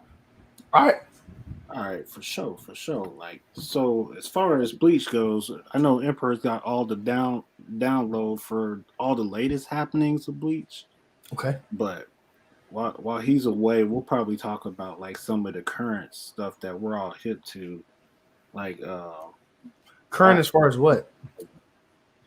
like everything up until like Aizen getting sealed away in the original anime. Nice. Okay. So I think Bleach has definitely earned its right to be top three, one of the big three. And part of the reason is because Aizen is definitely top five anime villains of all time. And Okay. as a protagonist, though, I'm not sure Mhm. where Ichigo would fit. I'm not sure where Ichigo would fit at. Like, Okay. Hold on, let me plug this laptop in. I'll be right back. oh, for Yeah, sure, go for ahead. sure. So Ichigo, as far as a protagonist goes, he's really a powerful dude, but Can be. he has a lot of nerves. Like when he used the final Gets a good tension. Yeah. yeah, Show. gets a good 10 show.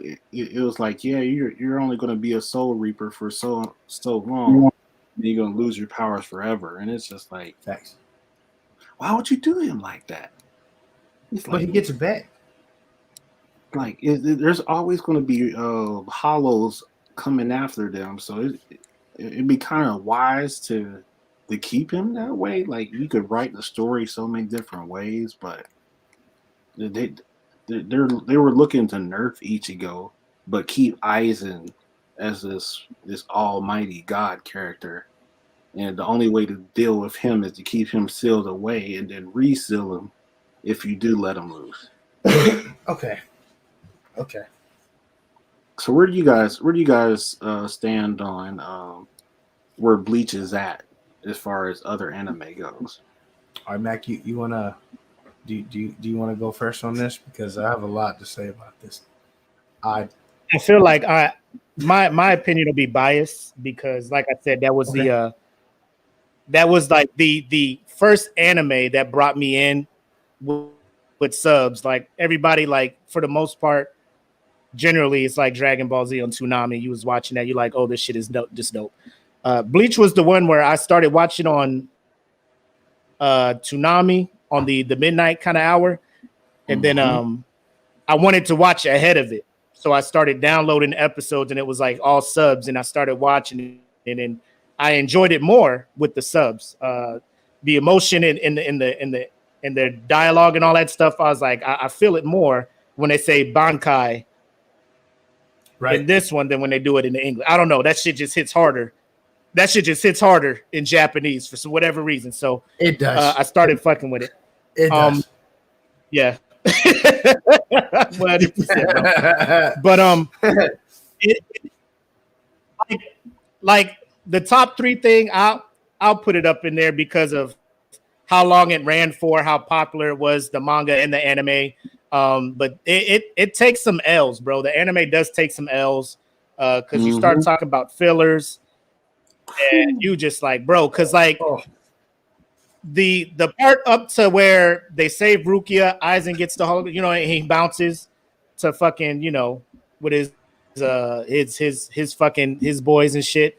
And then everything that happens, I'm just like, yo, so we ain't fucking with Aizen no more. We fucking with these bounce. We fucking with all this other shit. Like, and then we get back to the Rancor saga, and I'm just like, all right, we in here now. Let's go. And then that shit is over, and then it's just like some other random shit, and I'm just like, I don't know if I can. Like, I'm just watching it because I'm just dedicated to the anime at this point. But Right. if it is in the top three, it's low hanging fruit. It's low hanging fruit, and you got motherfuckers like Attack on Titan. Like, if even though Attack on Titan is not as many episodes, Attack on Titan can come for that shit. Motherfucking My Hero can come for that shit. easily. Motherfucking Demon Slayer, you fuck around with that shit. That shit can come for it.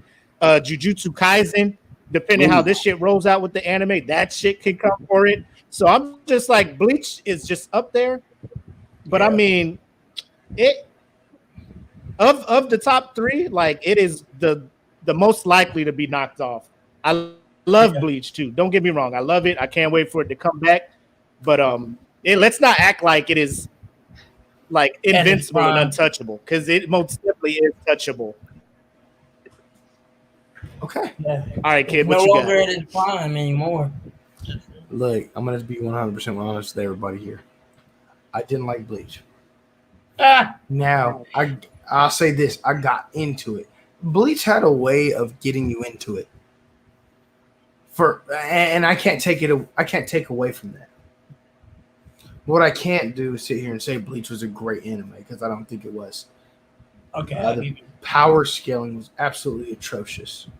Whew. Oh God. It's like I don't know who's stronger than who from one arc to the next. It doesn't make any sense to me, you know. And then I get everybody's notion of Aizen. I don't think Aizen's really that great. I feel like it's just convenient that he just so happened to do all this stuff. And then on top of that, he needed the Hogyoku for that. If anybody's strong, it's I forget his name, Bahami with the bucket hat and Ichigo's dad. Urahara? If anybody, yeah, Urahara, yes. If anybody's smart, oh yeah, it's him. Yeah. So like, why is he so underrated? What? Because he didn't take as much part into the anime as most people would like. To be honest, I think that he's probably the smartest and probably stronger than everybody that we've seen on screen. Oh, Urahara is a problem. He really is. Yeah, he's He strong. did what he had to do. He used I'm who not he had gonna to lie use. about that. He is He strong. he knew Ichigo was gonna do what he did, and he appeared right at the right time, along with Ichigo's dad. Like, how do you discredit that? You know, everybody gives so much light to Aizen. It's ridiculous to me. But Aizen needed he needed something else. It wasn't like he obtained that power himself. It wasn't like that was his. And even in that, he was technically controlled by it. Go ahead. Before he got that, he was fucking people up. And it wasn't his skill. It was his Bankai. It was his fucking yeah. His fucking sword that was like when they was handing swords out, he the best sword. They was handing him Zanpakuto out, he just took the best sword. Right. He was like, hey, the other fucker had the fucking hold on real quick. Go ahead. I'll be right back. I'm gonna let you know my main problem with Bleach. My number one problem with Bleach is it's flawed from the very beginning, in my opinion. Oh yeah. In the very beginning. Yeah. I'm not gonna lie. And this is how I already recognize the power scaling issue. And it was okay. There's a hollow. And Rukia is fighting this hollow. Experienced Rukia is fighting this hollow. And Rukia can't defeat this hollow. So what does she do? She's like, let me give my powers to this random dude. Right. Whatever's left over of the powers that she had, that she lost with. This rando gets his power, and he's successful. I'm like, but your power is based on what was given to you from someone else. And that's how they set up the story. So I'm like, and I feel like later on, now we know a bunch of different stuff. We have more information, but that information is like, hey, we fucked up in the beginning. You should have gave that to us at first. Yeah, we gotta cover this up. We gotta make this right. But they fucked it up even more just moving forward, in my opinion. Ichigo beating Kenpachi as a captain in the first arc, complete bullshit. That's the only reason you're mad. Later, because he lost your boy. No. It's just bullshit. You mad okay, so are you gonna say that? Are you gonna say that Ichigo fighting Espada number 6, Grimjow? Ichigo fighting Grimjow and almost dying, right? And Kenpachi fighting whoever number 5 was, yeah, and dogging him. just off cuff. I ain't gonna lie, that is pretty close. Bro, we like crazy hollow and already. Defeats number 4. Bro, we had this discussion already because Espada number 10 was obviously the strongest motherfucker because he was hiding the motherfucking numbers and shit. So that whole number thing is out the window anyway. At the end of the day, that motherfucker was. Oh, you thought I was. You thought I was. What we know. 10? I'm 0. 5 was stronger than 6, and that 4 was stronger than both. That's what we know. Because real talk. What was what's the dude name? Yuki Ora? What was his original number before he just washed the he killed Ichigo? 4. Ichigo died. He was 4. Yeah. Ichigo died. Yes. When he changed, I was like, this is the strongest motherfucker of the group. 4. And then old buddy who was 10 was just like, oh, I'm not 10, I'm 0. We're based on this. 0. I'm like, Yuki Ora would have washed this dude. Right. You know what I'm saying? So really, I agree the power scale is all over the place. The power scale is what really confused me was number 1. The number 1 Espada was just number a dude 1 that shot Sparrows. Okay, he right? Shot Sparrows and that was it. He was supposed to be the strongest, but he got washed so fast, man. The writers weren't ready. They was like, I didn't think we'd get this far. The power scaling. They was like, I didn't think we'd get this far. Power scaling is super trash. I'm gonna tell you right now. They was drawing that anime. They was like, they want another copy. They want another issue. Fuck. This nigga strong. This nigga stronger. This nigga strong too. Send that shit out. They want another issue. Damn. Wait, who? Let's bring this motherfucker back. Who was homie? That was he seemed kind of slow. Number 10? Or Wonder Weiss or whatever. Wonder Weiss. Yeah. Wonder Weiss. Yes. That dude was strong, right? Yeah. Fairly? No, bro was the homie was with it. Homie was with it. He just lacked all he did was hug old buddy to nullify. He lacked a lot of brain power. What I was gonna say, he wasn't all the way. Yeah. He was a few sandwiches short of a full picnic. You know. Oh my god. So at the end of the day, the power scaling is terrible. I just be 100% honest with everybody. Kenpachi would wash Ichigo any day. Oh yeah. At any time. Difficulty. But he didn't. Plot. They actually fought and he lost. Terrible plot at that. It's plot and terrible plot. Honestly, don't even think Bleach belongs in the top 3. We can actually pull up facts. Pull up facts and play the episode where they fought, and Ichigo would win. Oh, hey, I encourage everybody who watches this. To watch Bleach, and let's all have a discussion. Let's all have a discussion. Let's see who thinks that Kenpachi is weaker than Ichigo. No. Hey, let's do it right now. Hey, Straw Hat. Straw Hat. Emperor King Will. What's up? Who's stronger, Kenpachi or Ichigo? And let's be honest about it. Okay, we're talking about honesty. We're not talking about plot. Pre-time skip, Kenpachi. I would say pre-time skip, Kenpachi was definitely supposed to watch like Ichigo.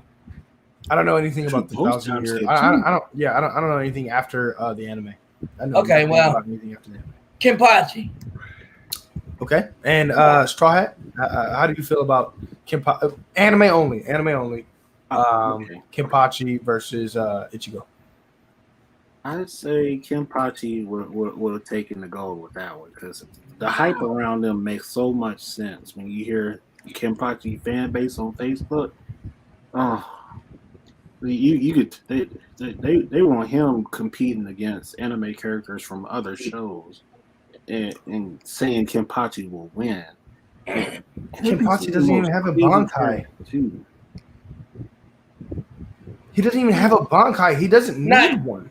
Okay, so when the 1,000-year blood war he arc uses comes an out, eye patch that gives him a handicap. Yeah. So we can have fun, bro. Like, stop. Let's stop. That all that stuff. It's plot, man. It's plot. If you really think when he fought Ichigo, did Ichigo have a Bankai?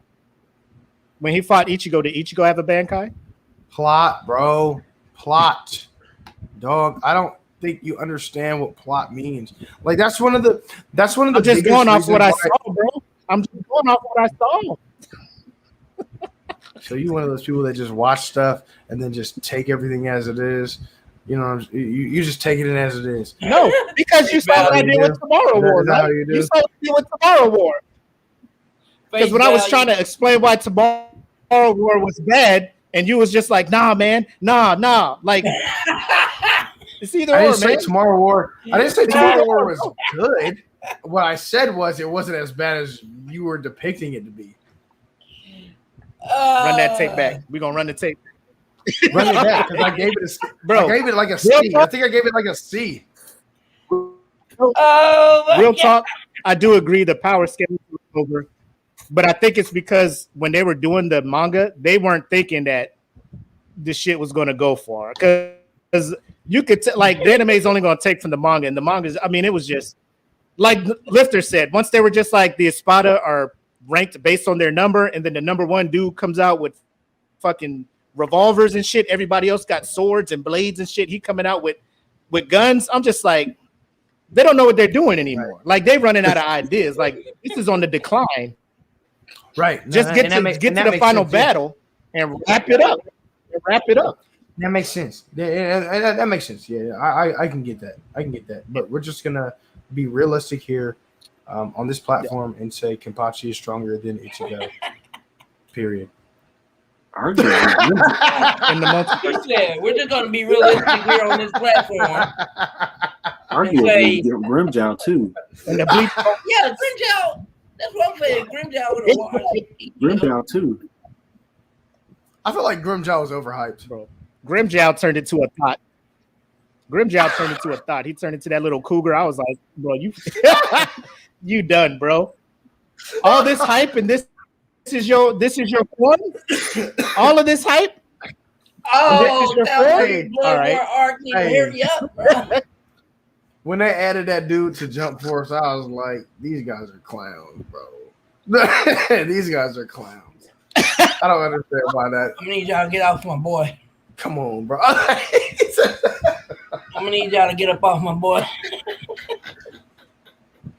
I'm gonna need y'all to come up off my boy. You get this work.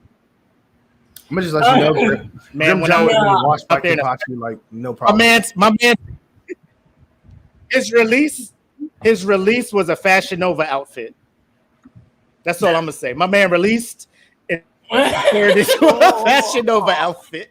Oh goodness! I mean, old boy turned into a centipede. So what are we talking about? What I will say about Bleach is this. To be honest, it's incredibly entertaining. Yeah. To be honest, as much as I'm bashing it, it's actually it's a really good watch. It's a good watch. I'm not gonna say big three. I also think that the reason why it's in the big three is because it came off the cusp of us nerds in the US and just being so young. We were gonna watch it. We were just gonna watch it anyway. It didn't matter. I see what you did. But at the same time, I'm not gonna say that it's a terrible anime and nobody should ever watch it. No, watch it. Definitely watch it. It's a very interesting, intriguing, very entertaining. It has all the elements that all the other ones do. Skip the fillers. Skip the fillers. Oh no, 100% skip the fillers. Yeah. The thing is this is Bleach has like the worst fillers. The dumbest fillers in anime. And 100%. The longest. You'll know when it's a filler. Want to know why? Because the story will be going one way, and suddenly you'll be like, "Wait, Did I miss some episodes or something? And guess what? They weren't even No, called you didn't. vampires. It's the filler. Skip it. They weren't even called vampires. They were called bounce. What kind of ignorant bull? Wait, hold on. That was a filler? Yeah. Wait a minute. You didn't know that? Bro, that whole arc was a filler. What? The bounce? That was a filler, bro. I thought the bounce was how he got his powers back. No. Because it was after Eisen. No. That happened after I know what you're talking about. I know what you're talking about. That's not the bounce? No. If you watch the anime, like after Eisen, gets his shit and he disappears and bounces, the next arc that comes out is like when he meets the Vizards, and they start fucking with the bounce and all that other shit. That shit is a filler, my dude. That whole thing the is whole a filler? bounce shit? Yeah, man. This is an incredibly long one too. I thought that was an About arc because that was describing how he got his Soul Reaper powers back. Nah. Are y'all positive? I'm about to go. Positive. You know what? And I don't like y'all for this, but now I have to go back and watch it. Oh my god. Now I have to. That's actually kind of trash. Now I have to watch it again. And I'm very upset that I have to do this all over again. But I'm willing to. I'm definitely willing to. Oh man. And honestly, I feel like I have to because I feel like I have to, as much as everybody puts Eisen on the pedestal, I feel like I have to reevaluate him from jump as well. I feel like I might be a little too harsh on Eisen. So episode 64, episode 64 through episode 108, filler. That's the whole bounce saga. God damn. Holy crap. So how did he get his Soul Reaper powers back? When it through the bounce? That's why they enlisted him. So no, not the bounce. That was through the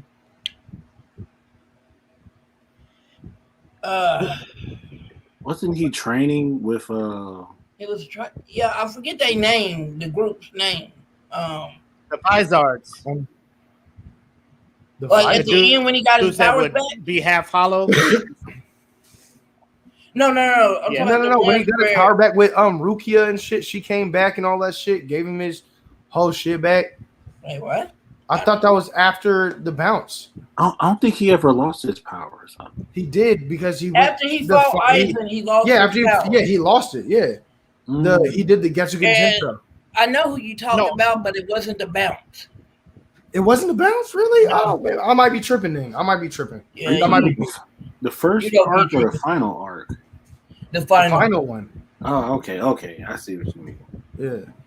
This is before the 1,000-year. Yeah. This is before that. One arc before that. And I thought the bounce was a legitimate arc, and it was just telling the story of how Ichigo got his Soul Reaper powers back. Oh no, Full Bringers. That's what they're called. Full Bringers. What happened was the bounce. It is earlier in Bleach. Ichigo lost his powers late in Bleach. Oh, so the bounce were way before? Yeah, bounce was like. So was that homie with the cross and shit that enlisted him, but like kind of betrayed him? So that's Full Bringers. I'm tripping then. That's the Full Bringers arc. Yeah, like the arc where like they go to rescue Rukia from the Soul Society because they trying to execute her. That the bounce came when they went on break. The bounce arc came right after that. Yeah. That's so garbage. Those 50 episodes. I actually watched that and I thought that was canon. I thought that was canon. Yeah, I thought that was canon, bro. But the motherfuckers absorbing buildings in Soul Society. The motherfuckers just really thought they had power. Oh, what are we gonna do? What are we gonna do? How we beat these motherfuckers? The writers was just like, I don't fucking know, bro. That was week to week. That whole story was coming together week, bro. So they played me. I got played. You really thought there was vampires in Bleach? you know, I didn't know what was happening at that point. I understand. You know, I don't know what's happening. Some fights going on. I see some fights. I'm in my seat. I'm a young dude. I'm here for the action. You know, in the Soul Society. This is before I was reading manga. Dude, That's what I'm saying. Like they made it seem so real. See, that's the only and that's look at Tim. I'd have to. Yo, that's the one that I say I got played on. I got played. I got 100% played because I watched that whole thing. I thought that was canon. Nah, bro. These shows ain't loyal. I hated the bounce with a passion. I thought that was canon. Wow, that's absolutely ridiculous. Wow, I got really played. I really did get played. You really did. Bro, I didn't even know Bleach had fillers because Toonami never aired the fillers until after we watched them all.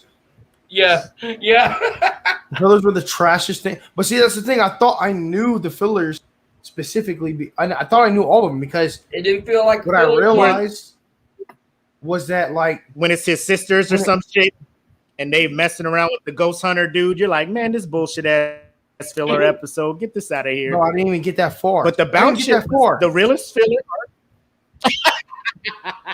Hey, I'm gonna be 100%. I never got that far with the fillers. Never, with obviously with the exception of the bounce. But I never got that far with fillers because when I'm watching the anime, I see these dudes in some heated shit.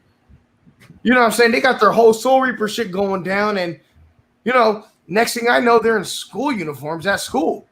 And I was like, nigga, did I skip some episodes or some shit? Like what just happened here? So I stopped and I scrolled. Yeah, I had to scroll through and be like, oh, here goes where it continues. Okay, like this is all filler. So I avoided a lot of fillers. I don't know what any of the fillers are with the except for the bounce. Exceptions of the bounce. Yeah, that's fucking wild. With that dumb name, bounce. You know, I thought it was canon. You thought my bad. 100% was canon. It just sounded so familiar, but honestly, it's been a while since I've watched it. I mean, Will, let's not act like anime don't be having some wild ass shit in it anyway, bro. They really do. I mean, you got a whole Naruto. They really do. You got a whole clown that can take himself apart in One Piece and shit. You know what I'm saying? And motherfuckers rocking with that shit. So like the name bounce ain't the fucked up part. The fucked up part is how they incorporated it with all this stuff rolling into it, and you're legit like, yo, this might be part of the fucking story.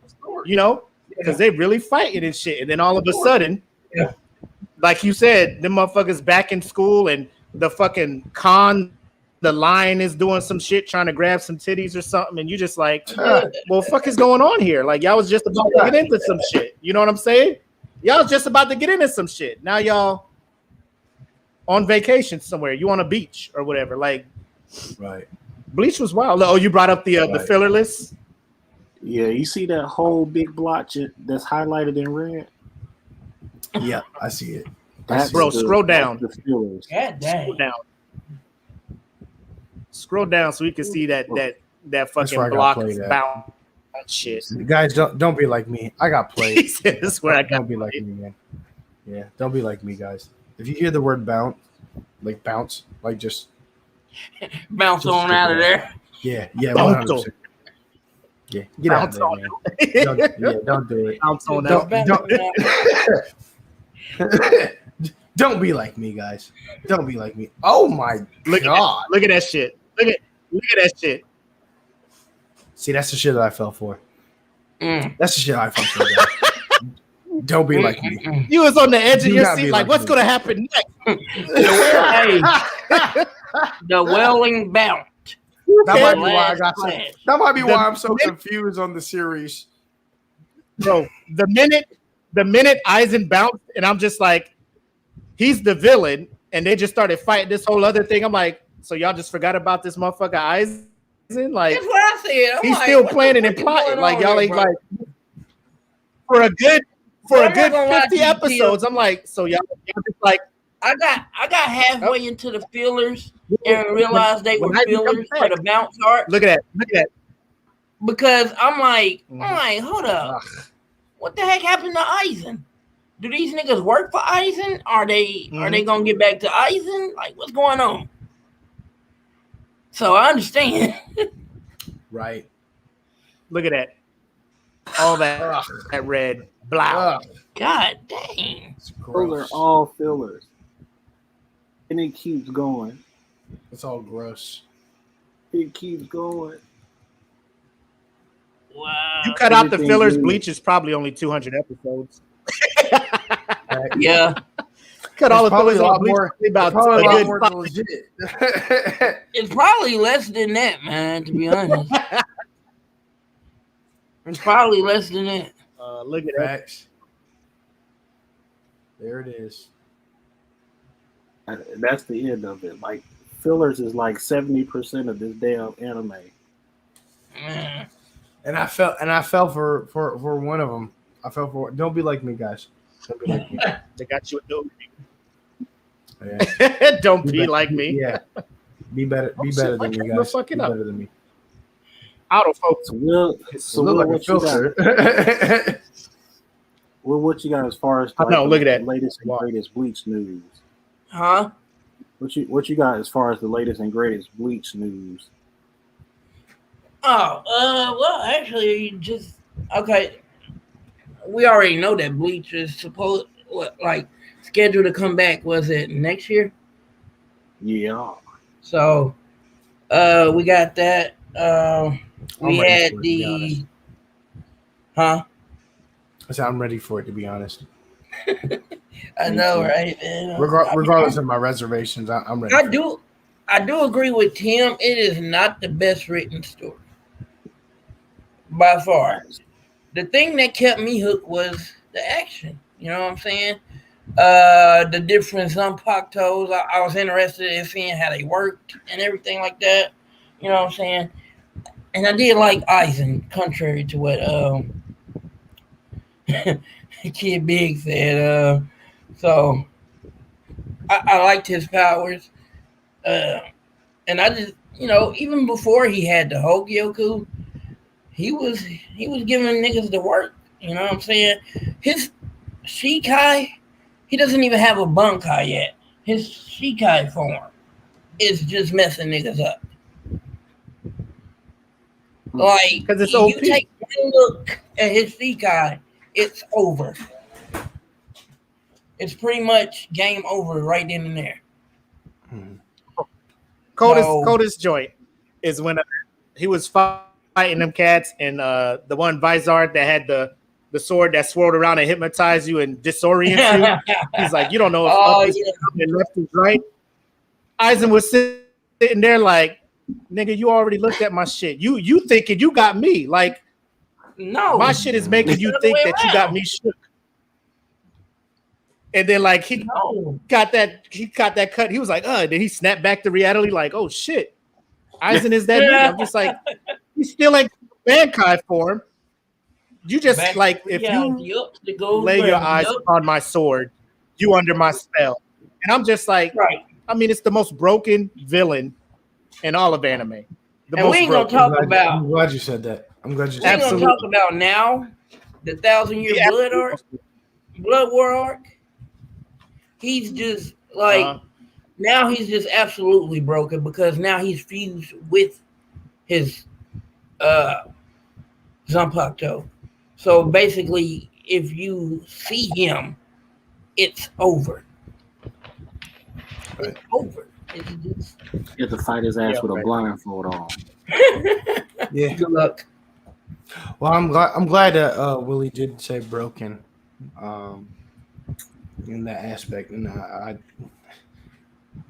I'm glad at that because I'm thinking like Eisen, I'm thinking like Itachi, but the difference is no. I'm thinking the difference is that Itachi, first of all, he's actually a good guy, but he actually worked for what he has. He wasn't given a sword. Yeah, he wasn't the guy who was like, hey, if you look at me, point my finger, then you're caught in my genjutsu. You know, he wasn't. He had to work up to those things. He had to work up to whatever it is. And 9 times out of 10, if he was working with you, you were already caught in his genjutsu. It's just he didn't activate it until the time came. Till the time came where he needed to use it. You know. Right. So when you tried to betray him, and then he'd be like, psych, bitch, she was under my shit the whole time, you know, like the entire time, yeah, the entire time, yeah, exactly, exactly, yeah, you know, and then even the whole Sasuke fight, he should have watched Sasuke with no issues. He's also one of those Shingeki Sharingan users that didn't get the eternal version of the set. So for him to, you know, for him to exercise that, I feel like it's a little bit of a Aizen-esque. If you look at my sword, it's like, okay, it's like if you look at Itachi's finger or look at Itachi's eye whatsoever, then you know it's kind of game over. So the other anime villain that I get a lot of, he's super broken, is Madara. So of the two, who do you think's more broken, Aizen or Madara? Aizen. I'm gonna say resurrected Madara is more broken, and that's because I haven't watched the 1,000-year Blood War. Is it? Oh yeah, okay. Yeah, I don't know anything about it. But what I do know is that Madara was resurrected through reanimation. So he was able to do things that would even sacrifice himself, but he'd just be reanimated again. You know, and who the fuck is about to steal Madara? Yeah, when he jumped in there and watched the whole Ninja Nation by himself, I'm just like, bro, you know what the most player thing one of the most player things I saw, and this is the reason why I fuck with Madara so hard, and it's because dude was like, "Ha, meteor jutsu," and they did everything. And they're like, "Yeah, we stopped it," and that nigga was like, "Second, I'm gonna call another one." Like nigga, like we can keep going. We can keep going. Like I mean, you stopped the second one. I mean, like nigga, what? You thought I couldn't wave the same signs I just waved a second ago? We can keep going. Come on, bro. Like, today I got time. Today I got time. Today I got time. Oh yeah. I woke up and I chose violence automatically.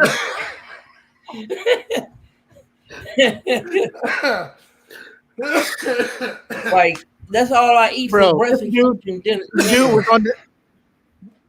This dude was on the mountain watching these cats within an inch of their life stop this first boulder. He like, look, they don't even know what they don't even know there's another one right behind it. They don't even know. They don't even know. Like, hey, bro, he was just sitting there watching. Like, look at it. Would you look at this? Would you look at this? Look at it. Yo, right.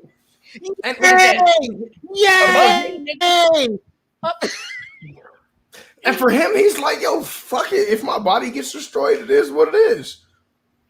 Nigga, this ain't. And that's crazy too. Like in his mind, this is the reason why I think he's more broken. Is because he could use things that would actually also kill himself. Because he knew he was about to be reanimated again. But see, that's the same though with Aizen though. He can regenerate any parts of his body that he wants. Okay, that makes sense. Anything that's missing. So in that regard, then they're pretty on par.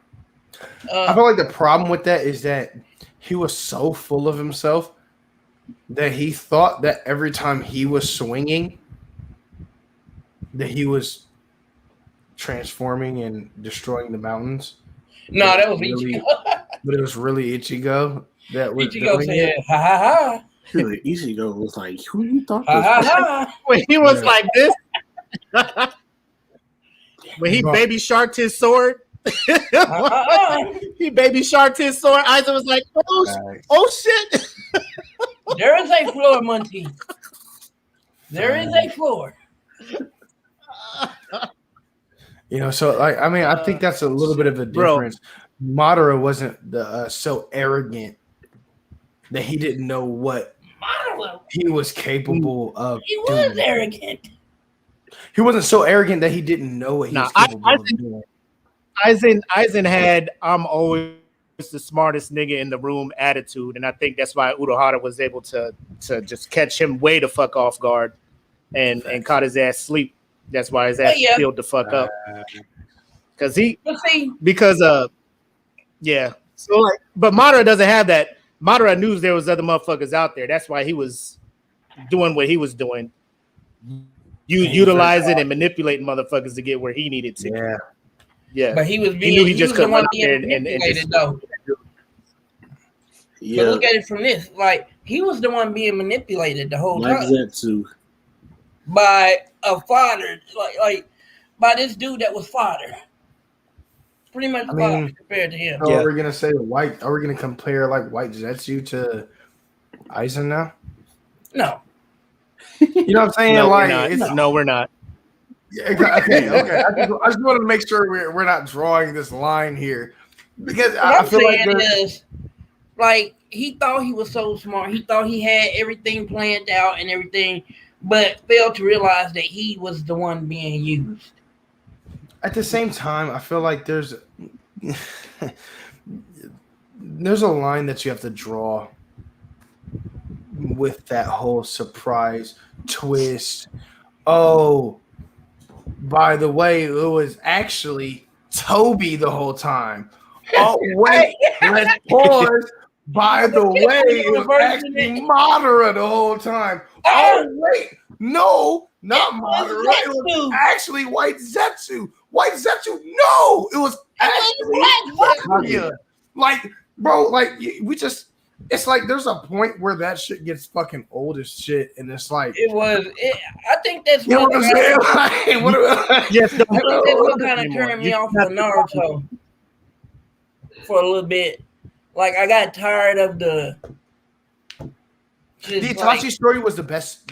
Like in my opinion, the Itachi thing, that fucking bomb drop was the probably best. Like, holy shit. He's actually not a rogue ninja. He actually did this for the Leaf. Mm-hmm. That was the biggest like holy shit moment. I was like, damn, that's probably a common the biggest M. Night Shyamalan moment.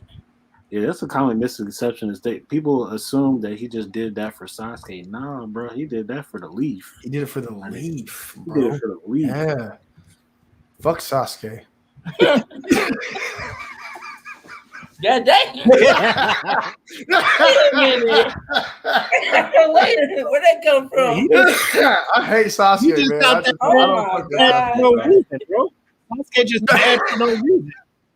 Nigga, like, what's wrong with you, bro? What's wrong with you now, bro? Everything's been explained. Everything's been explained, Sasuke. Why the fuck you still there? Right. Like Naruto at some point be like, nigga, why you still, nigga? You got a whole wife and kid back here, bro. Come on, bro. Get out of these streets. Get out of these streets, bro. He's a prime example of keeping it real, man. Bro. Facts. He's so far in. He's so far down this road. If he come back to the Leaf Village, niggas will laugh at him. All that whole shit. Now look at you. Put this headband on. Look at this stupid nigga right here. Put this headband on, nigga. Look at this stupid nigga right here. I got this headband for you, my guy. You dropped this on the way out, Leaf, nigga. Put this shit back on. Goofy clown ass. Leaf head ass nigga. Put this shit on. Sasuke fans gonna come after us, bro. Go sit at the kiddie table. Hey, the Hokage hiring. The Hokage hiring. You might could get a job up there, dog. Oh no! Wow! Oh, no. Wow! Hey, so this kind of brings me to another, I guess, point or question here. So and it's because All you know you guys were talking about Aizen, and then him coming back. Actually, Yeah. was that also a part of his grand scheme and plan? He's right now. Look, I can't really get into spoilers. This dude right now is just all knowing type nigga.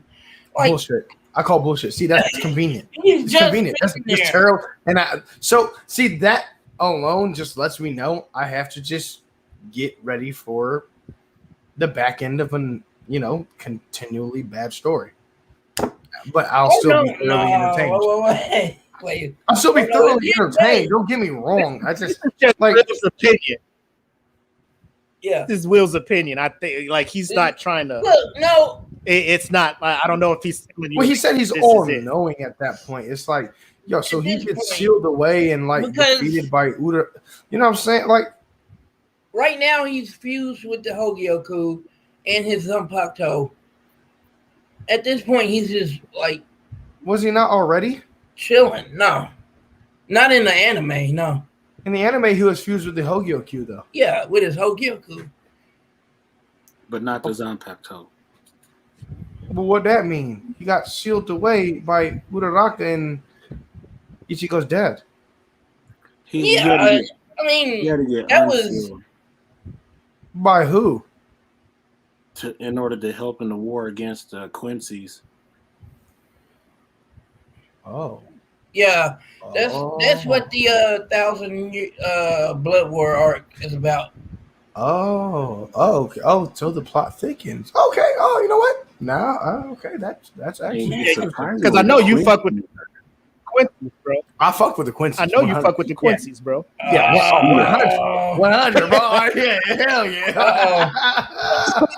100, Oh, well, then yeah. you don't like this. Yeah. Yeah, I fuck with them You Quincy's. probably don't dog. like this, then. You got to get the light to shine off them. You got to get the light to shine off them, straw hat. You know, like, you know, one of them things where the Like light this. just sing.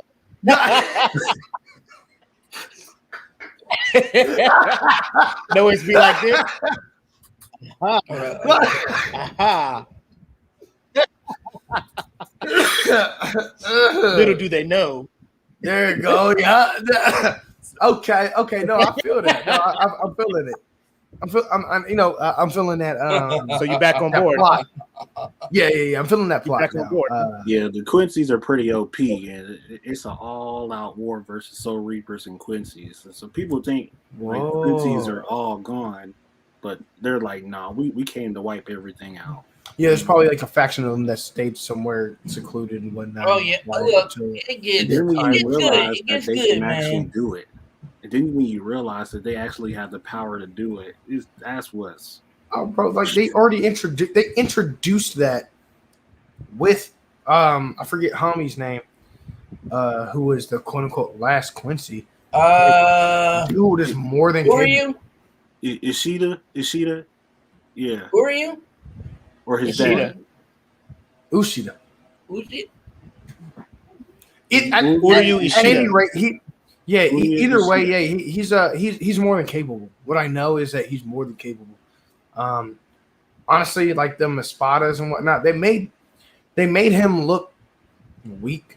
But to be honest, I'm like, yo, nah, this dude, and I already knew. I mean, in my opinion, I'm like, yo, there's got to be way more to this Quincy dude, even more than Chad. And I fuck with Chad hard. Oh, Like, no. that's the homie. No. You don't fuck with Chad, bro? Y'all don't fuck with No. Chad? Wow. Chad's a Wow. Y'all don't like Chad? Chad got nerve for the plot. Chad got nerve for the plot. I just fuck with Chad, man. I mean, Wow, I can't believe y'all don't fuck with Chad, man. Fuck y'all niggas. It's all Nah, good. he You a know, I cool see what kind of dude. niggas y'all are and shit. Yeah. He a cool dude. You know, like if Chad was living down the street, you know, we kick it and shit. I'm not saying he ain't a cool dude, Yeah. but I And mean, he's like, a strong nigga. Like, you know what I'm saying? Whoa. Stronger than a regular nigga. Like, you know, you pushing it now. stronger than a regular 'cause, like, nigga. He's the nigga all you these want on your powers came into squad. play. Chad was washing gangs. Like Ichigo be getting his ass kicked. You know, Chad Yeah. show up. You know, Chad's sitting there protect. I mean, a whole gang is beating up Chad. Chad's like, I'll take these hits to protect this fucking bird or whatever the fuck it is he's protecting. Or, he's just that dude. Like, if he wanted to get mad, he'd probably do some damage and shit. You know what I'm saying? Yeah. But I'm like, the shit I'm seeing, super powerful. I'm just saying I fuck with Chad. This motherfucker go in there with, like, I give him props because he's actually throwing hands. You know what I'm saying? Like, he ain't out there with no sword and shit. He out there with the ones and twos. You know what I'm saying? So it's just that. Buckle my shoes. He's just on the squad. You know what I'm saying? Look, I'm not saying that he's the most powerful. I'm not saying he's game changing. I said I fuck with Chad. That's what I said.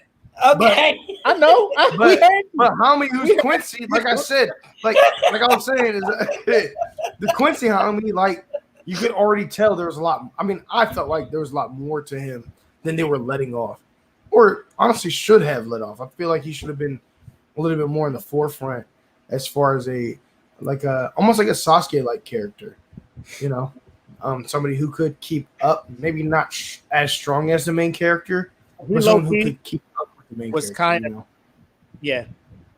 I think he was kind of written to kind of be the Sasuke to fucking Ichigo's Naruto, because Soul Reapers and Quincy's don't get along. They're supposed to be, you know what I'm saying, button heads. They start off in a rival trying to see who can kill the most Quincy or Hollows, who's the best at it. Then they become, so I'm just glad that they're giving us a look into the whole Quincy, because like they dabbled in it a little bit, the whole culture, the whole the whole story, lineage, all that stuff. So 1,000 year, we're going to get more of that, and possibly because low key the same shit.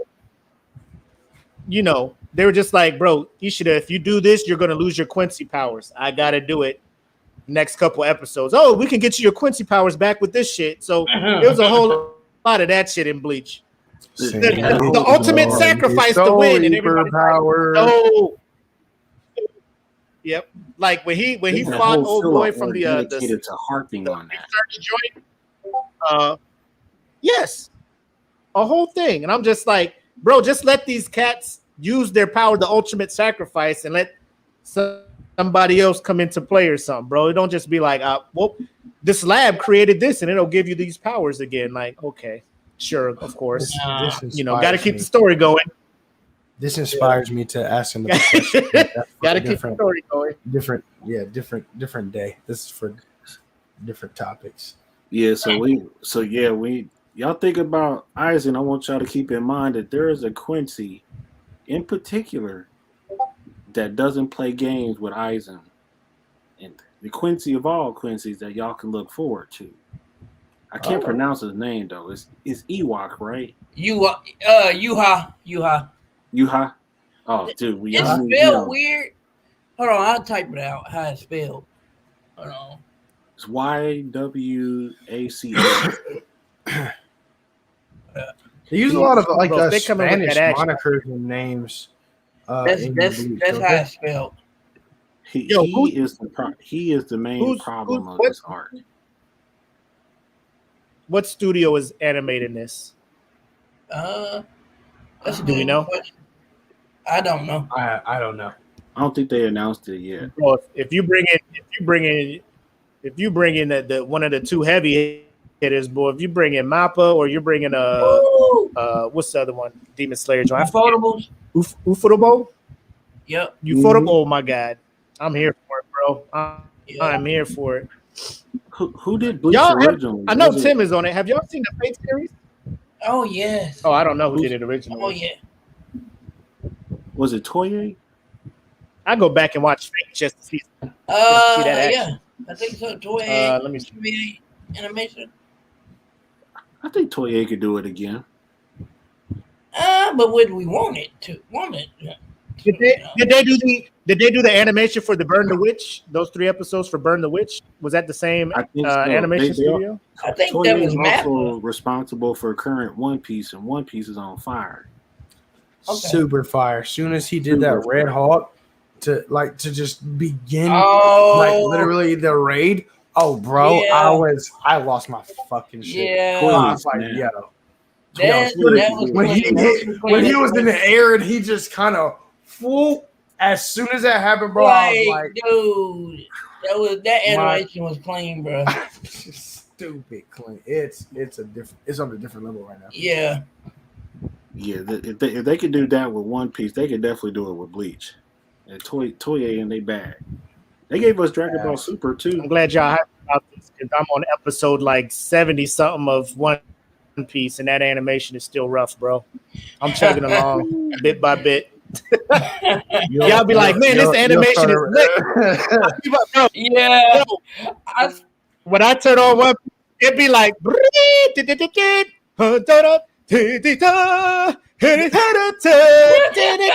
be like, one of these days I'm gonna get to this animation they talking about. That's a journey, man, from the 1990s all the way to 2021. Oh, yeah. Each Nissan, she. This was that even on Saturday morning, bro. No, morning. This was Fox Saturday morning. When you start mentioning the animation of One Piece, I seen Willie Face go. I was like, Mac is less than 10. Mac is less than 10% through. Oh yeah, 100 episodes. Bro, I can't. Bro, I'm still like 5 episodes from Black Clover being finished. I'm just like, bro, this is. I mean, the animation get better. The fights is getting better. You know what I'm saying? Mm-hmm. But I don't know. Well, Black Clover is a bit of a disappointment for me, and it's only because there aren't any more episodes. I'm upset. I want to know. I want to know the rest. Yeah. Black Clover. I think they're bringing it back though. They got a movie on the way. Hopefully they bring it back. And then after the movie, they're supposed to be bringing the anime back. Oh, I'm glad it wasn't permanently gone. I thought it was. I mean, let me say this: it was indefinitely gone. Do they have a new animation studio? I hope not. Do they have a new anime? I don't know. Oh my god! You didn't like the fight between Asta and Yuna versus the word devil. Tim, we talked about this. What's homie? Oh, light. Light versus light. Yes. This, we talked about this. The fights is cool. We don't have these awesome ass fights every episode. No, I get what you're saying. Okay. Yes. I'm not even. The fight animation is dope. The animation to get me from fight to fight. I don't disagree. Okay. I don't. Honestly, that's all I'm saying, bro. It's a good plot, and it's some of the best filler episodes in anime.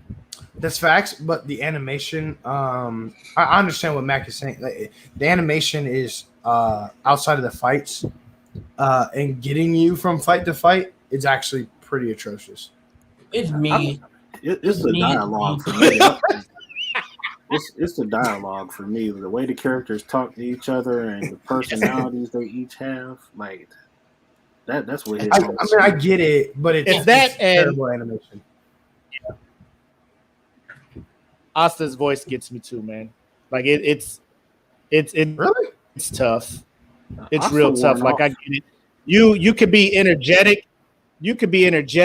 But I mean, it's not like Naruto was screaming every time he does some shit. You know what I'm saying? Like I get it. I gotta go get it. But every fucking word out of your mouth, my guy. After the first 10 episodes, it calms down. It's pretty. It's actually it's bearable. Yeah, I was over it. Not even bearable. It's actually legit. After that, yeah. It took me about 7 or 8 episodes get over it. You know what's funny about that? I was actually watching that anime and when it first came out, and my homeboy was on I was on the phone with him while I was watching it on my screen, and that nigga he heard it. He was like, "What the fuck is screaming in the background?" Like, bro, what are you watching? This is over the phone. while I'm watching this, and I was like, yeah, it's called Black Clover. It's kind of overbearing, but hey, man, it's not that bad, right? I hate the main character screaming all the time, but not bad, you know. I don't know. He simmers down a little bit though. He does. He simmers down a lot of it, actually. Yeah. But that shit was definitely intentional, though. He's more bearable. In this part of the, like, he's more bearable because he's like more, about that action shit. I mean, he's always been about that action, but it's like, I don't know if he matured or whatnot, but like I would turn on Black Clover, like the intro be banging and shit. I'd be hyped up from the intro. Then the animation come on, and I'd be like, "Oh, here we fucking go!" And then I'll still show up. They had like 35 of them. Bro, can we talk about that? Like, you be in your bag for one, like you get an intro that you fucking with for about a good 15 episodes, and then that whole just change up. You be like, "Yo, where's my shit at?"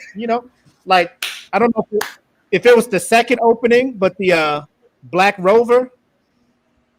Or I forget it. That shit, like when the piano comes on, bro, that shit, I'd be like, oh, let's fucking go. That shit on my fucking gym playlist. I'd be like, let's do this shit. Then I tune in, and it'd be the Guess Who's Back? Like, oh shit, let's do this shit. And then it'd be another one like later. And I'd be like, yo, what the fuck is this? Hold on. Yo, what is this? They just be like, right. Whatever you do, don't play it because they'll cancel us for it. No, I got my headphones in.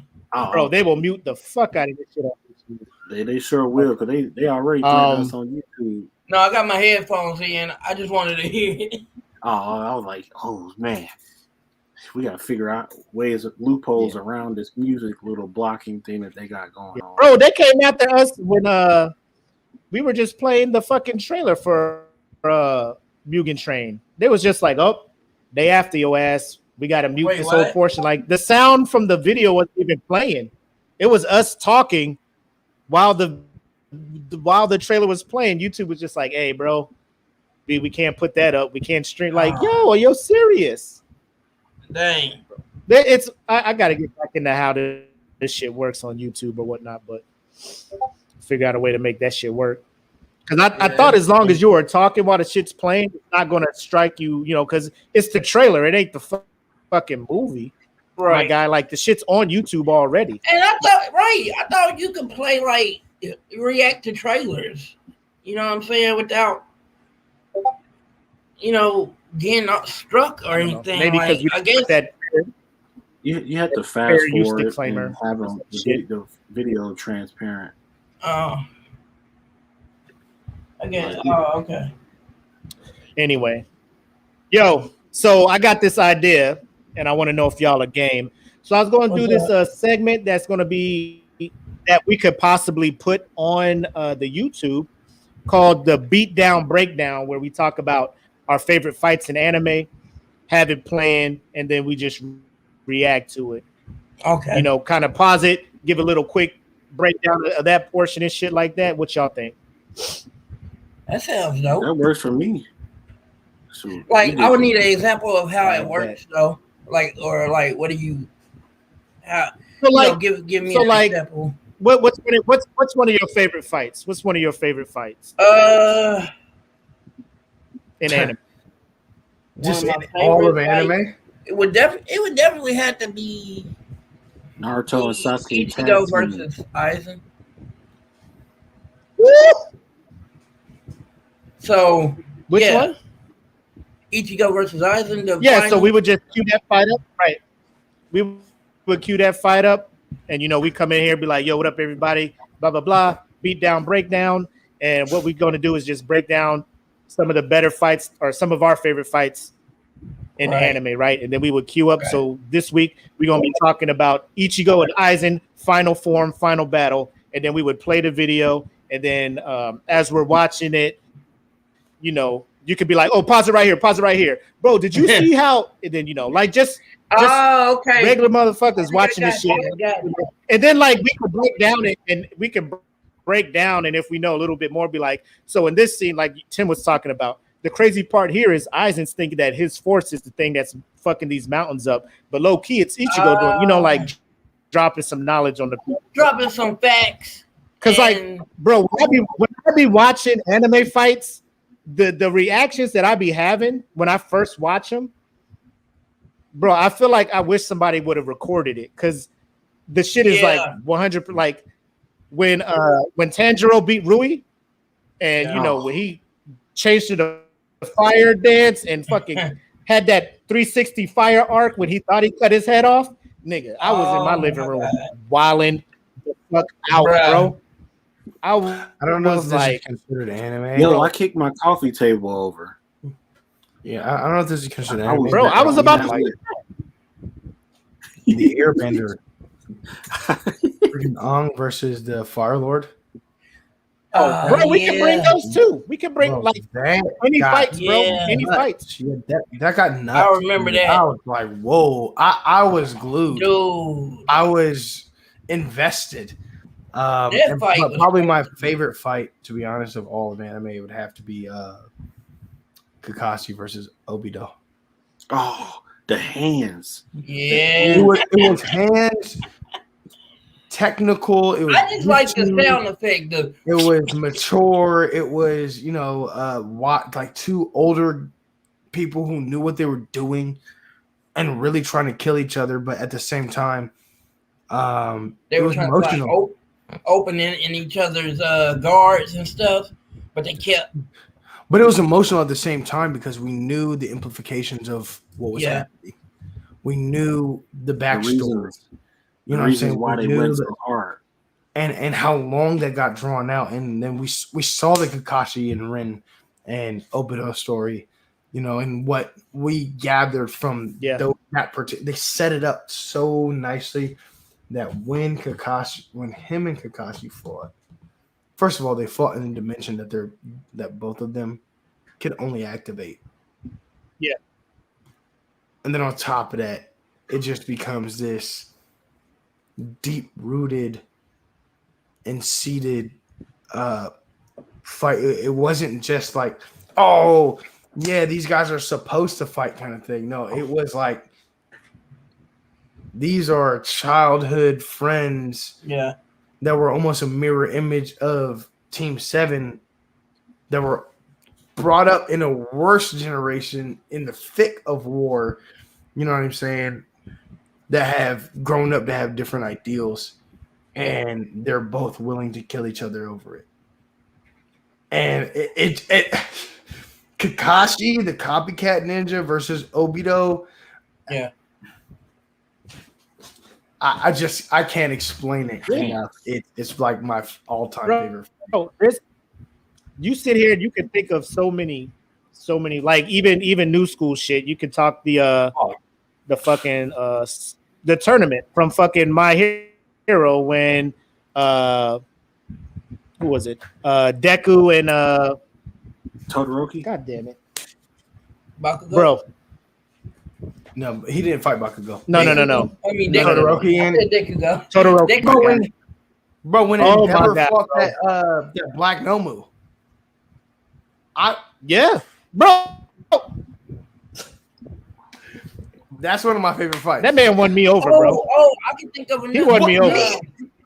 I was like, bro, I was like, man, this lame dude Endeavor with this fire mustache and shit, and I was like, oh, he really about that saving people's lives. I thought he was just out here mad at fucking All Might. You know what I'm saying? I thought he was just salty, but no, he really want to be a hero. But see that but that fight is what changed the perspective. Yep. And it's like that's what I'm saying. There was intention behind that fight, and that's why I love that fight so much. Yeah. So there was intention behind Deku versus emotional too, Todoroki. A lot of intention behind it. Yeah. No. Come on. Deku was like, you about to use your full power. You ain't gonna be icing me like you did these other bums. You ain't about to just ice me. That's what Todoroki thought, because he started. They was like, go. He said ice. Deku was like, pow. Get that bullshit up ass out of here. Fire. You're gonna use that shit. I'll even go and say that fight in the street between Bakugo and Deku when they was out there and that was emotional. Bakugo had, like, bro, he had Deku. That shit. Bakugo I'm like, wanted bro, his let's life. go with these things. And don't even get into JJK. Don't even get in JJK. Every fight in that shit be on this motherfucker, bro. Every single. Hey, the Mahito versus Yuji and what's his name? Nanami. We can't even talk about that. Yeah, bro. We can't talk about that. We'll be here all night. Oh, he said we can't do it. Oh my god. So yeah, that's a segment I'm thinking we can probably tape.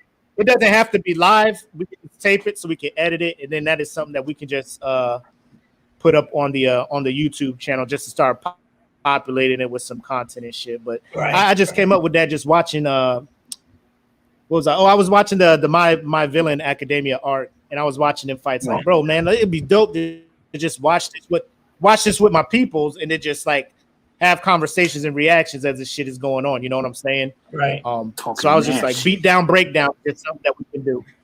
Yeah. Beat down, breakdown. I like it. But we also have to talk about My Villain Academia as a topic. I feel like necessity. Yeah, we're gonna have to do a Tim said he didn't like it. Tim said it was trash. What? Tim said it was trash. He said he had.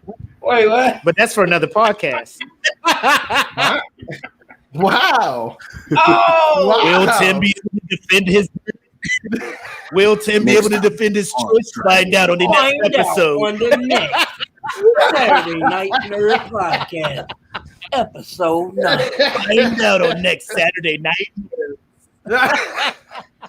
Dragging his balls. Oh, goodness. What? I just want to let y'all know that statement, especially if you all have seen my comments and whatnot. You understand how those comments, how let's say we'll say this. You will understand how seriously to take Mac's opinions.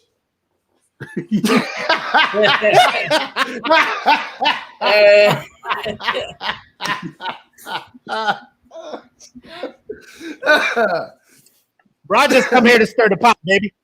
I'm in the show to stir the pot, baby. No, man, it's just been too long since we all kicked it, man. It's been a minute, man. It's been a minute. I missed this. I also got to mention to you guys that we're trying to decide between October 9th and October 16th for episode 9. So whichever one works best for y'all, we can do that. And then episode 10 will be on the 23rd. So October is going to be a double episode. Cool. Yeah, y'all just let me know, just as long as because I felt super unprepared because I didn't even check out that What If episode. So just do what you've been doing. Just let us know what those topics are, and it was my fault. I'll do a better job of doing the homework so I can bring some better commentary to this to the show. We got some pie and Coke. We'll have some good topics next month for sure. Like we'll have Venom 2. That's my wife. Look at that. That's sweet. What the freak, bro? That's like the sweetest, cutest message I ever seen, bro. She up here watching your podcast, and she was like, "Oh yeah, she down with it." I know my baby probably hungry and thirsty. Let me go bring him a piece of pie and some Coke. Somebody go. Oh, yeah. You know what? I'm gonna leave y'all two lovebirds, man. I think it's sweet until you find out it's not the soda. Y'all think it's sweet till you find out it's actually cocaine. Wow. No, I'm playing. I hear the Narcos theme song. Line it up. That's how he. Hey, we should have recorded the first part of this whenever it was just, me, Straw Hat, and Emperor King. Because they know what they know where I stand on that side of things. They know where I stand. I can't handle it, bro. I feel like if it was cocaine, I probably would die. I probably will OD off the first. Like just instantly. Like, I feel like if it was brought into my house, like I'd instantly just drop dead. Like that's how far removed I am from that kind of stuff. I couldn't do it either. I can't handle it, man. I could, bro. When water get in my nose, I feel like it's all over. I can't imagine willingly sucking some shit up my nose like that, bro. Like I feel like I would just throw it back the fuck up, you know? Like do anybody else we were talking about prescription medicine. Oh yeah. Yeah, and I got prescribed Percocet once, and I took one Percocet. Right. And ever since that day, I was like, I can't do this ever again because, bro, I sat there and watched the TV that was turned off like literally all day. Like my body just, I can't take it, bro. I just can't, man. Like it's, like, I don't do the medication stuff, man. It's not for me. I can't do it. It's too much. So, I feel like I'd instantly die. Like if something like that comes through, I'll be gone, bro. I'd be gone instantly. I don't even need to do anything. I just need to see. Like I see it. I'll just instantly drop off the bed. He's dying. Latham. Latham. Clear. Oh my god. Oh man. Clear. Oh man. But yeah, man, good show. Thanks for y'all. Thanks for starting. I was trying to get home and shit. I saw y'all was holding it down. Man. I was like, just keep it going so I can jump up there, bro. I didn't want to miss this at all because it's been weeks since we got to just chop it up and shit about some anime and some.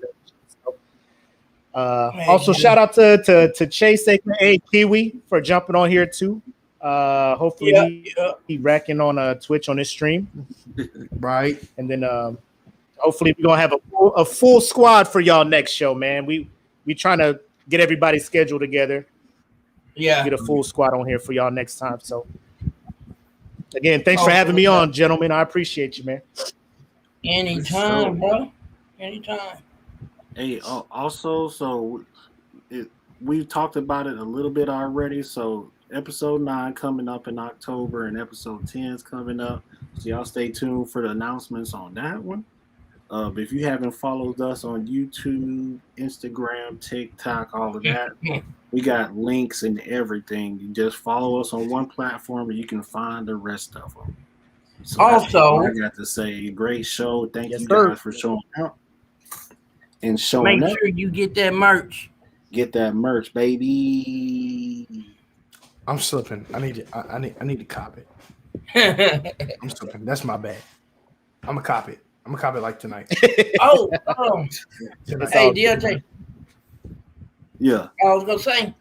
Also, if any of the members are local, we're having like a little meetup in Cape. Comic-Con. Next weekend for the Comic-Con. Comic-Con next weekend. And yeah. So we'll be there. We'll be chilling. That's dope. That's super. If anybody local, wish I was chill local with us. Yeah, I know, right? I'd be there. I'd be there 100%. Like no questions asked. Yeah.